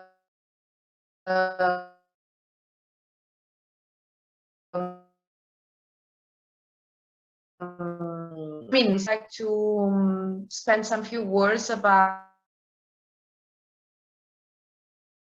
I can't hear you. Elisa, we can't hear you very well. You sound like robot again. Let's try without the video.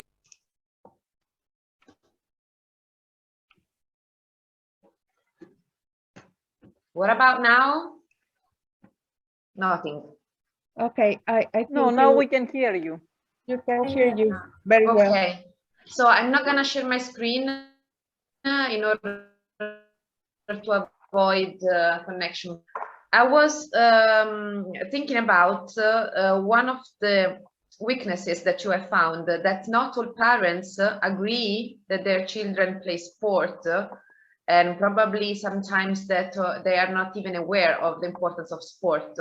So I think this is a very important issue that was also raised by some of you the first day of this training, that we should also, you know, be trained on how to deal with the so-called caregiver, meaning families, relatives, doctors, nurses, because sometimes they also need to be, you know, to receive some kind of support. And I think this will, you know, will be open for further research. We didn't have time during this training to also, you know, to pay attention, to focus on this question, to this issue. But I think it's something that we need to understand. And of course, yeah, COVID, it has been a great threat for everybody, also from Vietnam, they told us. And I mean, when we speak about education through sport, something that should be, you know, in presence, well, COVID has destroyed most of the experiences, yeah. If there is no questions, first of all, questions?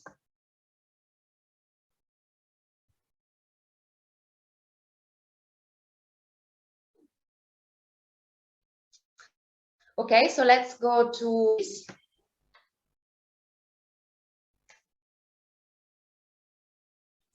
Let's go to Greece. Okay, it's Greece. It's us. Yeah, it's you. Usually it's always the person that is asking. Yeah. Okay, so let me start with the introduction, and then my colleagues will go on with the SWOT analysis. Meanwhile, I can share with you, I don't know if you can see. Can you hear me? Yes, and if you could please stay in the 10 minutes so we can, you know, finish on time, if you can. Sure, but I have to find the video that was supposed to come out. Okay, so we're going to talk about our good practice that is implemented by our organization, ΑΕΤΟΙ, and it's a basketball tournament for among schools from special education. So 5 actually schools from special education, and with our team, basketball team, are competing in a tournament, but with not with actual winner everyone. since everyone is having a medal and a cup as winners, and it takes about just one morning. So this is in a nutshell what is the good practice about. And I pass the floor to my colleagues to share with you the SWOT analysis.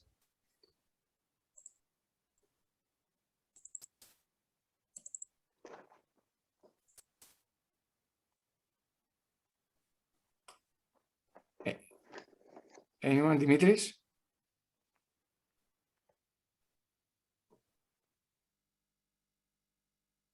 I cannot hear the sound. Is Greece here? Yeah, I'm so sorry. Yes, we are here, yes. We are waiting for Dimitris. Greek people. Yes, just a second. The presentation. You can see now from a broadcast from our national TV. This is actually the tournament. You can see here some teams playing.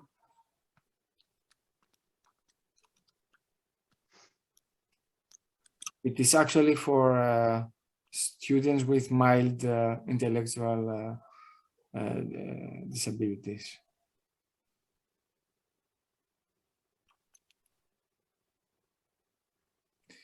I do not have the sound because it's going to be all Greek to you, so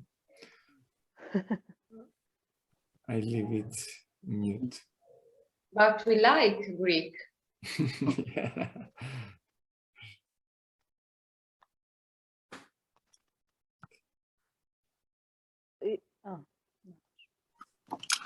Okay, so this is us. So as Paris did a very quick intro. Thank you, Paris. So this is a tournament. This was a photo of the result. Δημήτρη, αν μπορείς, κάνε το μεγάλο. Yes, I tried, but actually I have two mirrors.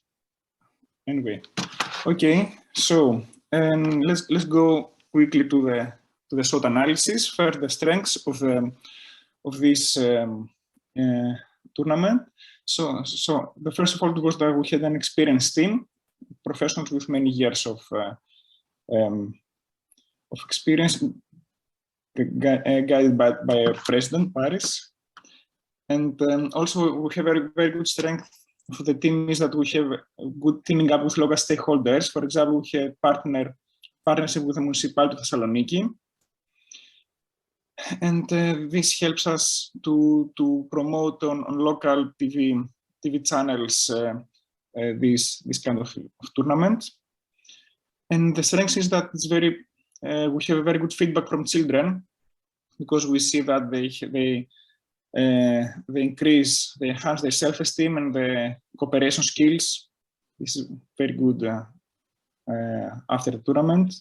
Δημητρής, can you push εκεί που λέει χρήση της προβολής παρουσίασης πάνω. Τι να κάνω? Χρήση της προβολής παρουσίασης. Ναι, δεν βλέπω την άλλη οθόνη. Okay. So another strength is that the children, what we receive from them is that they feel in the belonging to a team, and they get really enthusiastic while getting on TV. These are the assets of this tournament. So now about the weaknesses, you can proceed. The weakness is that during organizing the events, there are many difficulties which contain the bureaucracy, the cooperation with public schools and the bureaucracy you have to go through in order to do it. As Paris told us, the first year it was amazing how many difficulties they had to overpass in order to actually do it. But the good thing is that once you do it one time, then the next times are much easier. Okay, so let's pass to the opportunities. I think I'm saying the opportunities, if I'm not wrong.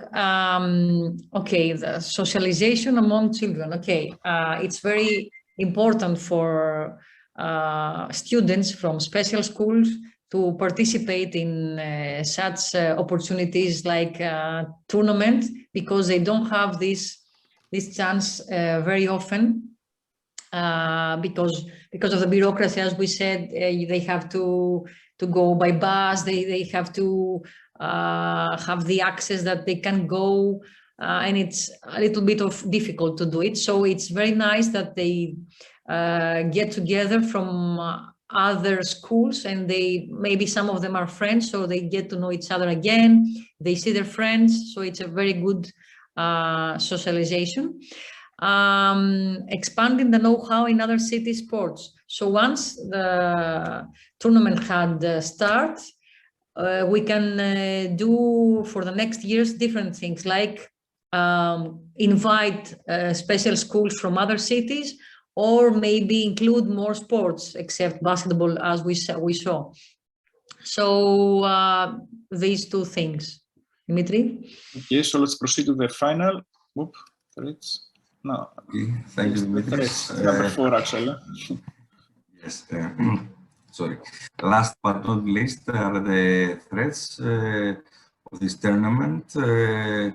First of all, there is a dependence on sponsors, and I'd like to make a comparison with the strengths. As we said about we have funding from the municipality of Thessaloniki, which means this, for example, due to the economic crisis in Greece for 3 years, can lead to a lack of funding. And second, there is just as like Mexico said before, there is a vulnerability due to external factors. For example, the COVID-19. This can be a big problem, and I think this happens in every country. Thank you. Thank you to all the team, and thank you for speaking, each one a little part of it. Tell me if I got it wrong. It's a tournament without winners. Yes, not actually winners. At the end, each participant takes a medal, a gold medal, and each school gets a cup. It's amazing. I mean, it's amazing because you remove the part of, the bad competition, and you facilitate the good soul of the competition. Actually, because we are working, I have worked a lot of years in special education. What children at that age really needs, it's just to pay attention to them. And when you put them in a row and give them a medal, they don't understand if they are first, second, third, or fourth, or whatever. They just have the medal. They feel important, and this increases their self-esteem, which is one of the major factors for the quality of life for a person with a disability. Yeah, exactly. I mean, they just are satisfied with the medal, and it's a win-win solution because they don't pay attention to the fact that, okay, in order for me to win, another one needs to lose. No, for them, it's not this way. So I think it's a great idea to have a tournament without any formal winner. Elisa, this happens also in Special Olympics. I don't know if you know this organization. No, I only know the Paralympics. Yeah, especially Olympics, it's an organization that it's only for with disabilities, with intellectual disabilities. And when they play in tournaments, they get they have categories. So you play in a category that there are maybe 3 players, so you get a medal for sure, or after the 3 medals, 4th, 5th, and 6th, they take something like a medal. So it's the policy that the Special Olympics have. I didn't know. Thank you. You're welcome. Thank you for informing us. Questions for the Greek team?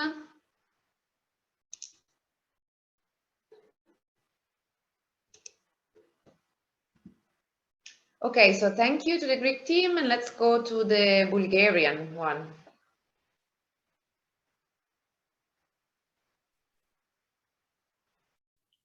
From our part, Iverina will take the stage. Sorry, Ive. Thank you, Ivo. Hi, everyone. Again, I'll share my screen and I will introduce our SWOT analysis. I'll try to be, in just a second, I'll try to be very short because of the time.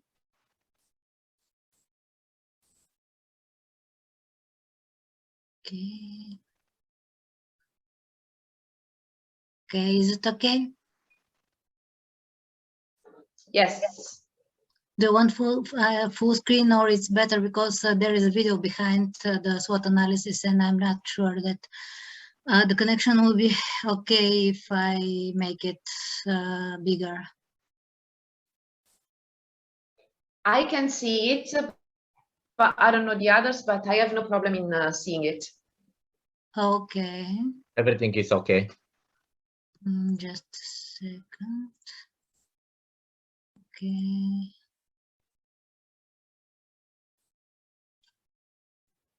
I can't start the video. I don't know why. Let's see. Okay. Just a second.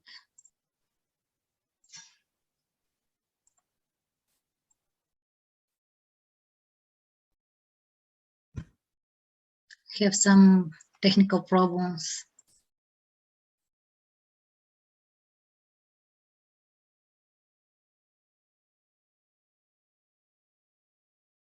Okay, I think now.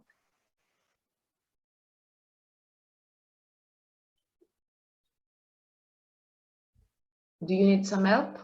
No, it's okay. I think now everything's okay. Okay? So I will introduce you an inclusive basketball practice, which is a sustainable practice in Bulgaria.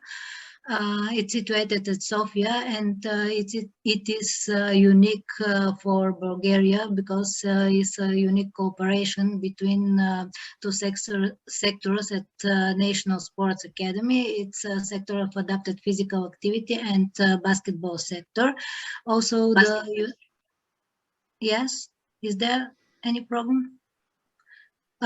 Also, it's designed using the model of Special Olympics unified sport model. That means persons with intellectual disabilities, which I will call athletes, are training and competing together with their sport partners. The sport partners are persons are sports students or other volunteers who want to participate in these practices. So now you can see some part of the trainings. The strength of this practice is first that gives opportunities for persons with intellectual disabilities or athletes to be active, also to learn new specific sport-specific skills as more in this particular sport, in basketball, also to participate at the Special Olympics basketball program and to compete at a different level, also to compete at unified tournament or to compete at other competitions and to show their abilities and what they achieve as skills at the trainings. And another thing which is very important and this trend that FIBA Europe supports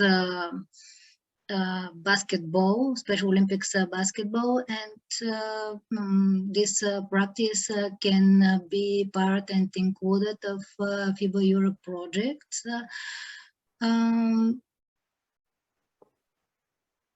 We can say that strength is one of the strengths of this program is that persons with intellectual disabilities can be active part of the community, not just to put them in the same gym or in the same environment with others. They are active part of community, and they can develop their personalities. They can develop their personal we can achieve their personal development and communication and social skills. The strengths for students and volunteers, first of all, again, I will say that this unique practices involves sports students. There are sport, basketball, adapted physical activities, and other sports students. They can directly contact with persons with disabilities, with intellectual disabilities, and they can gain a lot of practical experience, how to work and how to train persons with intellectual disabilities. Also, they can change their attitudes toward diversity among society, and also they gain more opportunities and labor market because they are more competitive with their new skills at labor market.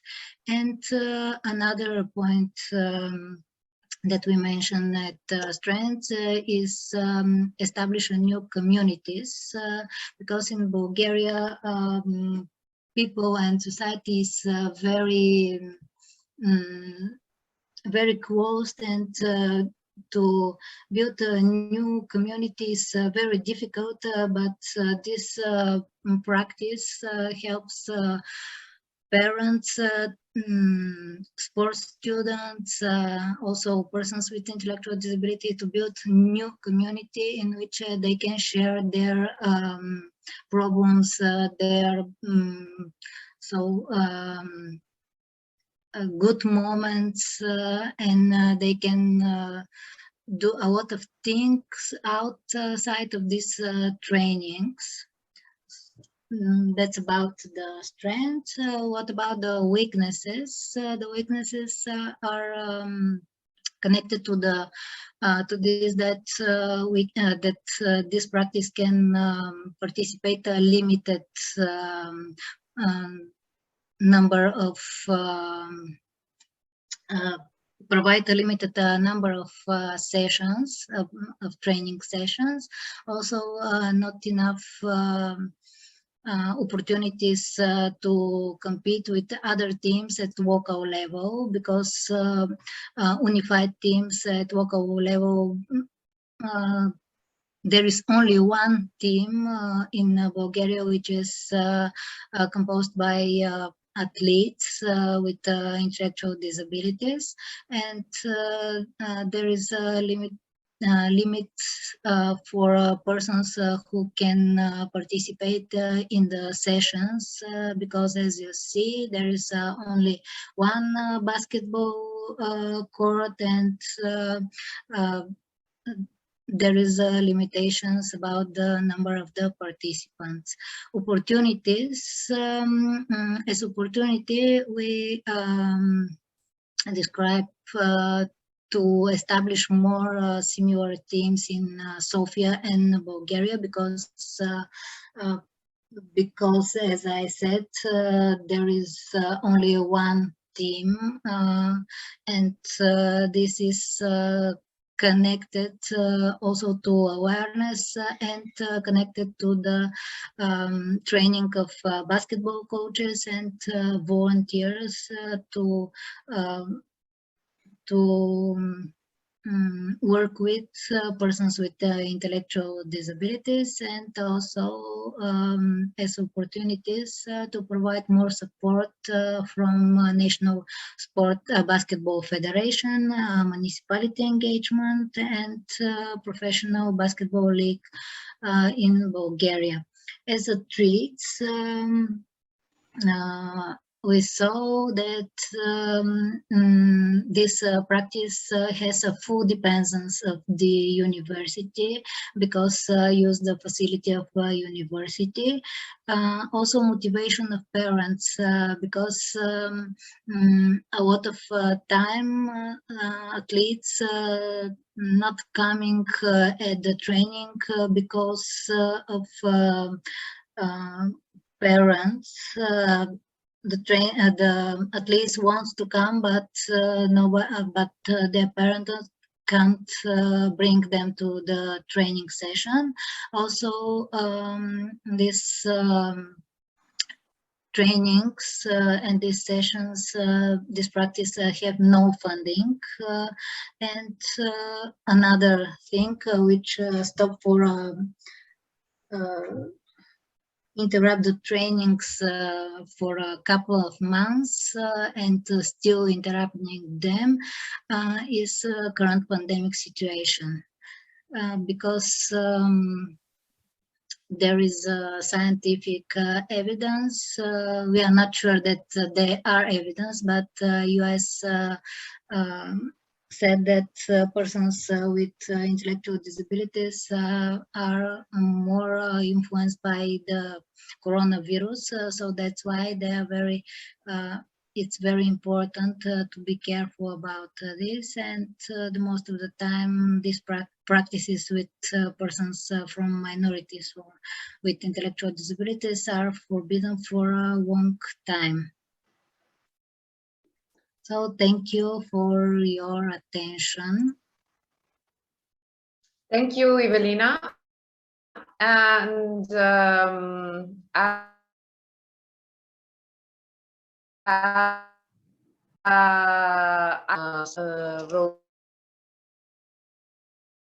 some comments from the Vietnam group. They say that they can see many mutual factors in the SWOT analysis of all the organization and countries. Can you hear me? And this is, yeah, I also realized that there are some common points as I imagined, and then there are some peculiarities, both of the country and of the specific activity, of course. And from Mexico, Claudia wrote that they are also making information and activities about people with disability more visible on their social networks. So thank you for sharing with us your observation, and thank you to the Bulgarian team for this SWOT analysis, which is very, detailed. Thank you. And let's go to the last group, the Italian group.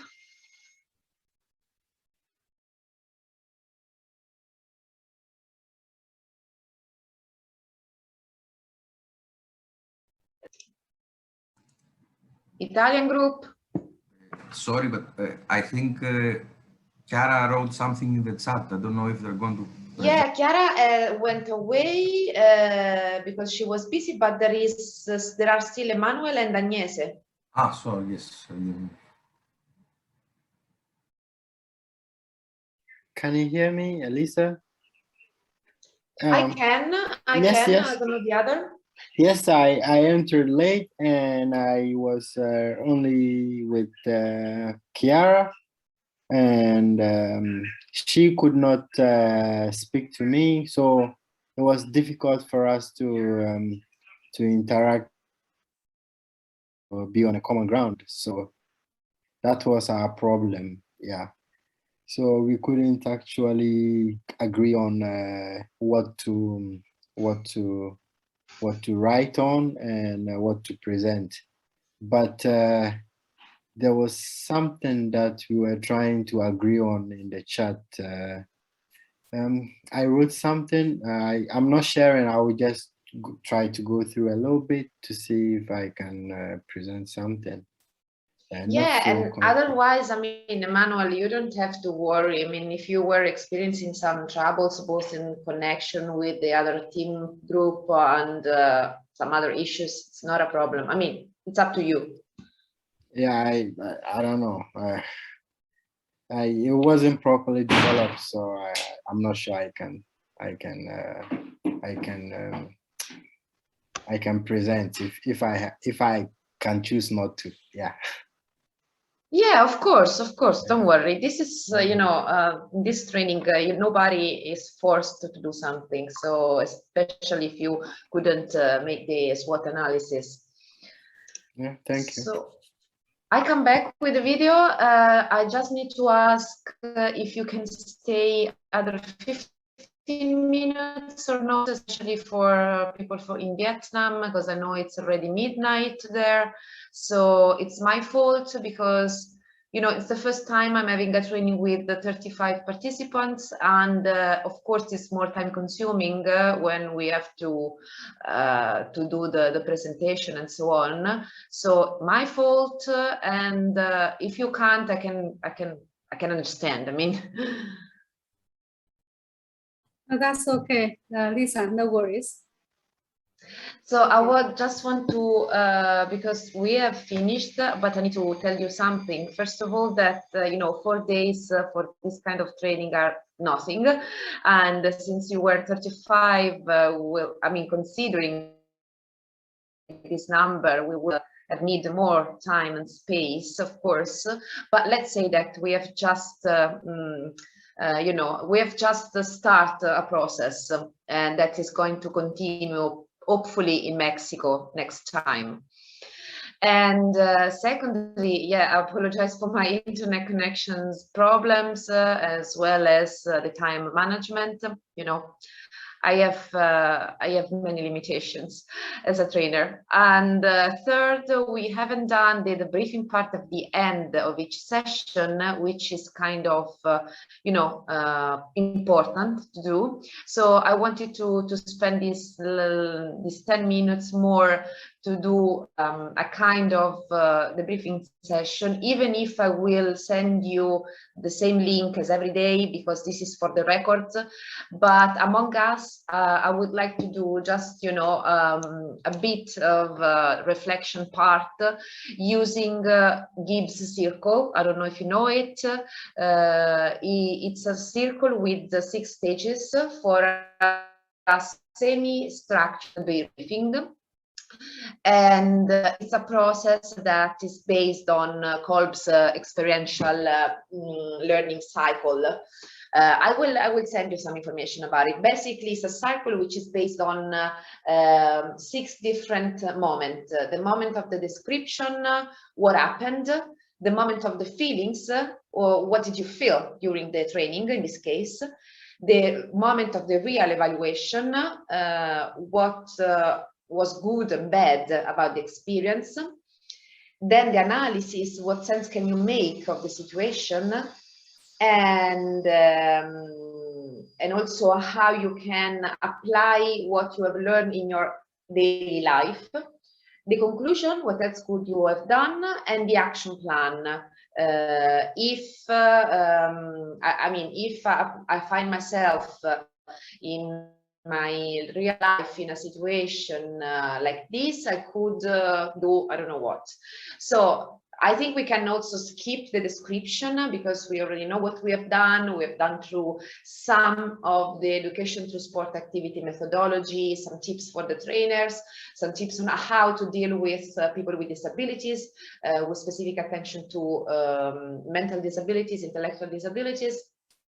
And we have done role plays and analysis in groups, both groups from a geographical background and mixed groups.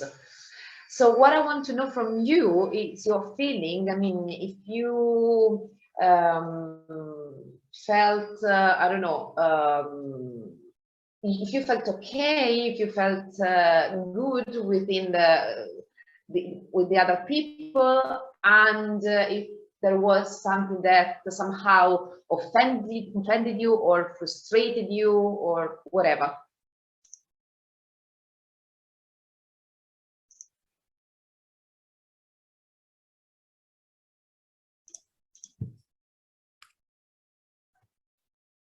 It seems, Elisa, everything was great. Well, not always. Not always. People who do not speak, not always it means that they are okay. Yeah, for me, if I have to speak today, when I was having problem connecting with my group members to be on a common ground to do the SWOT analysis, and it wasn't working, it was very frustrating for me. And another point where we were trying to write on the mirror. Then we had to do an upgrade before we can write on the mirror. That was also a little bit frustrating. Yeah. I mean, you would have need like some instructions in order to use Miro. Actually, they said before I can edit, I need to upgrade and make some payment before I can do that. I don't know if anybody experienced the same thing, but me and Kiara experienced this.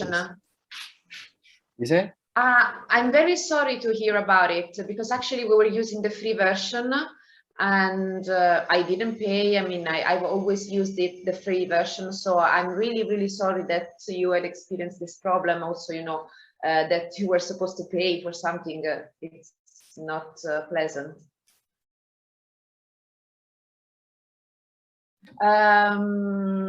Emilia and Claudia raised their hands. Emilia?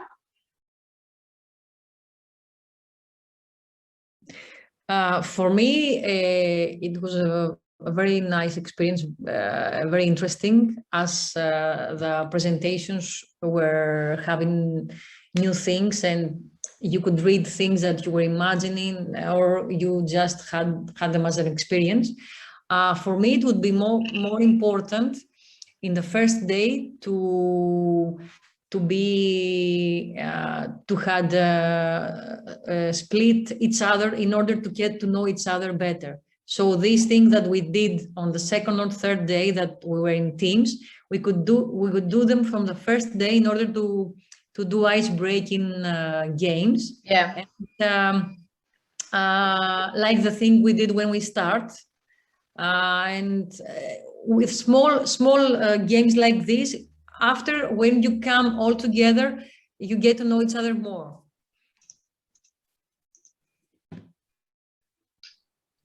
Yeah, exactly. More building activities, icebreakers right at the beginning. Yeah, to break the ice. Yeah, you're totally right. Yeah, you're totally right.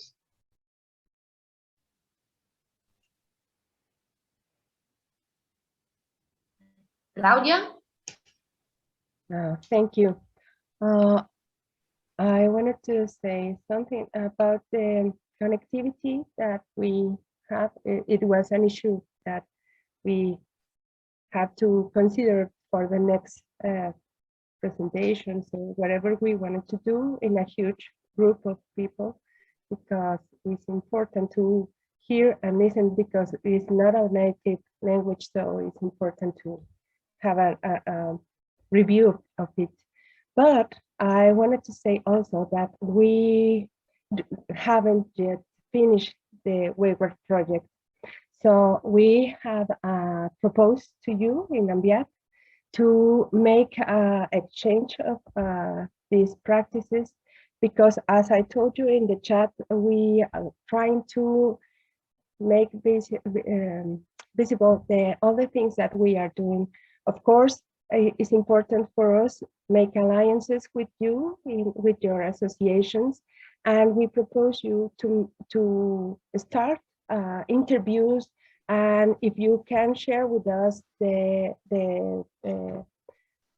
all the activities and the information of your associations, we we want to share through our media about you, about what we are doing in our countries, and maybe we can make, if you want, we have to plan it, but we want to make maybe a streaming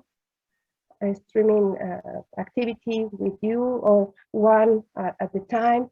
If you want to reply it in your associations, it's great for us, because I think that the COVID won't let us know each other presently, but we have these tools.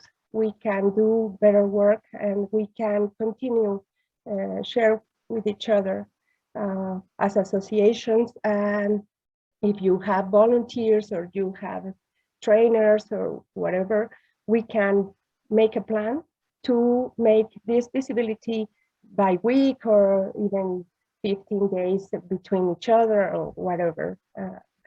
What do you think about it? I think it's a great idea. I suggest you to make the same proposal within the, the emails that we have, so we can go further in this process and start to exchange all the information that we want as, as a starting point. And you have my email. Please use it, send an email, because now we say, okay, it's a great idea, but then, we forgot. So if you could send, when you have time, an email to all the partners in order to remind us the first steps, at least. Okay. Thank you. I think First day I tried to send an email, I couldn't, it didn't work. I don't know why, Elisa. It came back. The first time you asked something to send, the first time that you asked us to send you. I know. Then it was a problem with, they were changing the dominio. I don't know how to say it in English, but now it's solved. So I think that we have a lot to share, and I always told to the volunteers in the project, Erika, Karen, Catherine, Sarah, that this is not a time lapse to develop these things. Now, from now on, we have a responsibility, maybe, to encourage people to set information for everybody. So if we start like doing this with the other associations, we could continue beyond the WAYWARD project. I want to propose that it's not only for this time, even if the project is prolonged to the next year, we can do a lot of things in the next years. Yeah, definitely. Yeah, it was like the first touch among all of us, and for sure, I mean, from the organization I work for, we are completely available to go further. Yeah. Thank you. Thank you, Claudia. And I send it to you. Thank you very much. Eleftheria? Hello. I want to say that I found the seminar very interesting. It was far better than I had expected, with really useful information. And as feedback, the only thing that I can say that I found frustrating it was the first day, the ice-breaking exercise that we had, because doing a seminar through the internet is, for me at least, it's difficult. So having to download a new application and understand how it works in order to do the ice-breaking exercise it was too much for me. Plus the fact that I think that I would find it really, I think it would be better if we actually talked that day. I mean that except for losing so much time trying to understand how the application worked, it would be faster and more intimate if we just spoke about ourselves and our interests and did what we did, but without having to add another application, another internet application in the process that is already distant enough. Yeah, I see what you mean. It's, thank you for sharing. I was thinking to use Miro basically because some people are shy, and if you are in presence, there's no problem because there are many ways to, include everyone. Mm-hmm. So I thought that starting with Miro, in which you have to write at the beginning, it's like, you can feel more comfortable with writing at the very first day, and I don't know. It was a try. I can give it a try, but sure. I do agree with your point of view. Okay, thank you for everything. It's been amazing, and we will be glad to see you again. This time in Thank person. you. It would be a pleasure to see you again and in presence, because when also body language is missing, you can just receive half of a person. So it was really amazing. And now we don't have time to go on with the debriefing. I will send you this 7 steps cycle scheme, and thank you again. For me, it was a chance to grow both personally and professionally, but I really can't wait to see you live.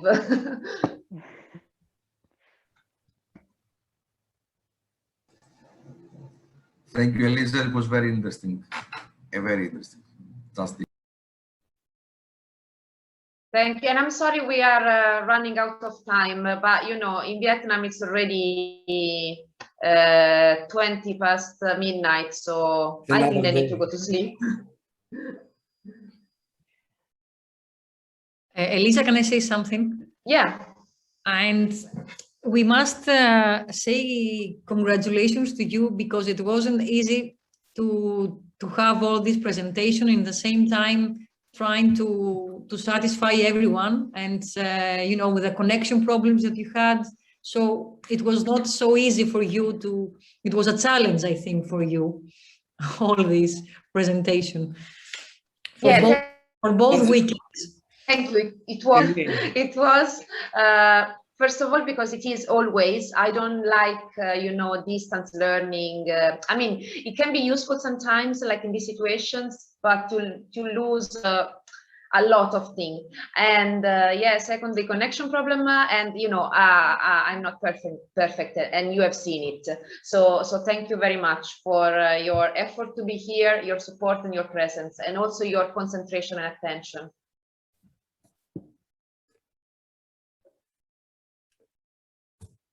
So is it time to close officially this training? Yeah. I don't know if anybody else wants to say something, because it's now or never. It's now or never.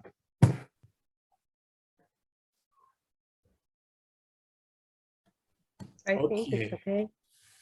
Okay, so super. So as the president of the organization that is coordinating this project, many thanks to all of you for your participation. It was an extremely interesting online training.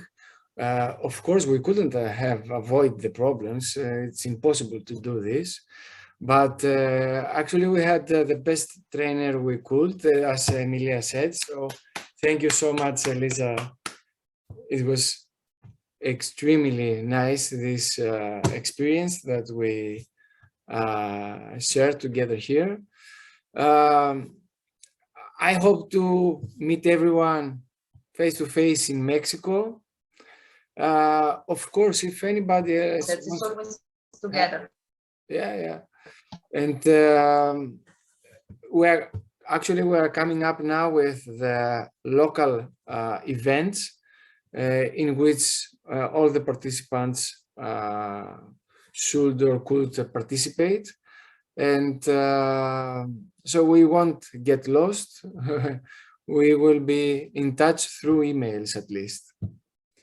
So thank you all so much, all the organizations, for their collaboration. And as I said, hope to see you in Mexico also. Thank you very much. Thank you very much, everyone. And thank you, Carrie, for allowing 10 participants from Vietnam, like double the size of the participants. It was our pleasure. It was our pleasure. Because Thank you very much. Thank you, everyone, especially Elisa, for your effort.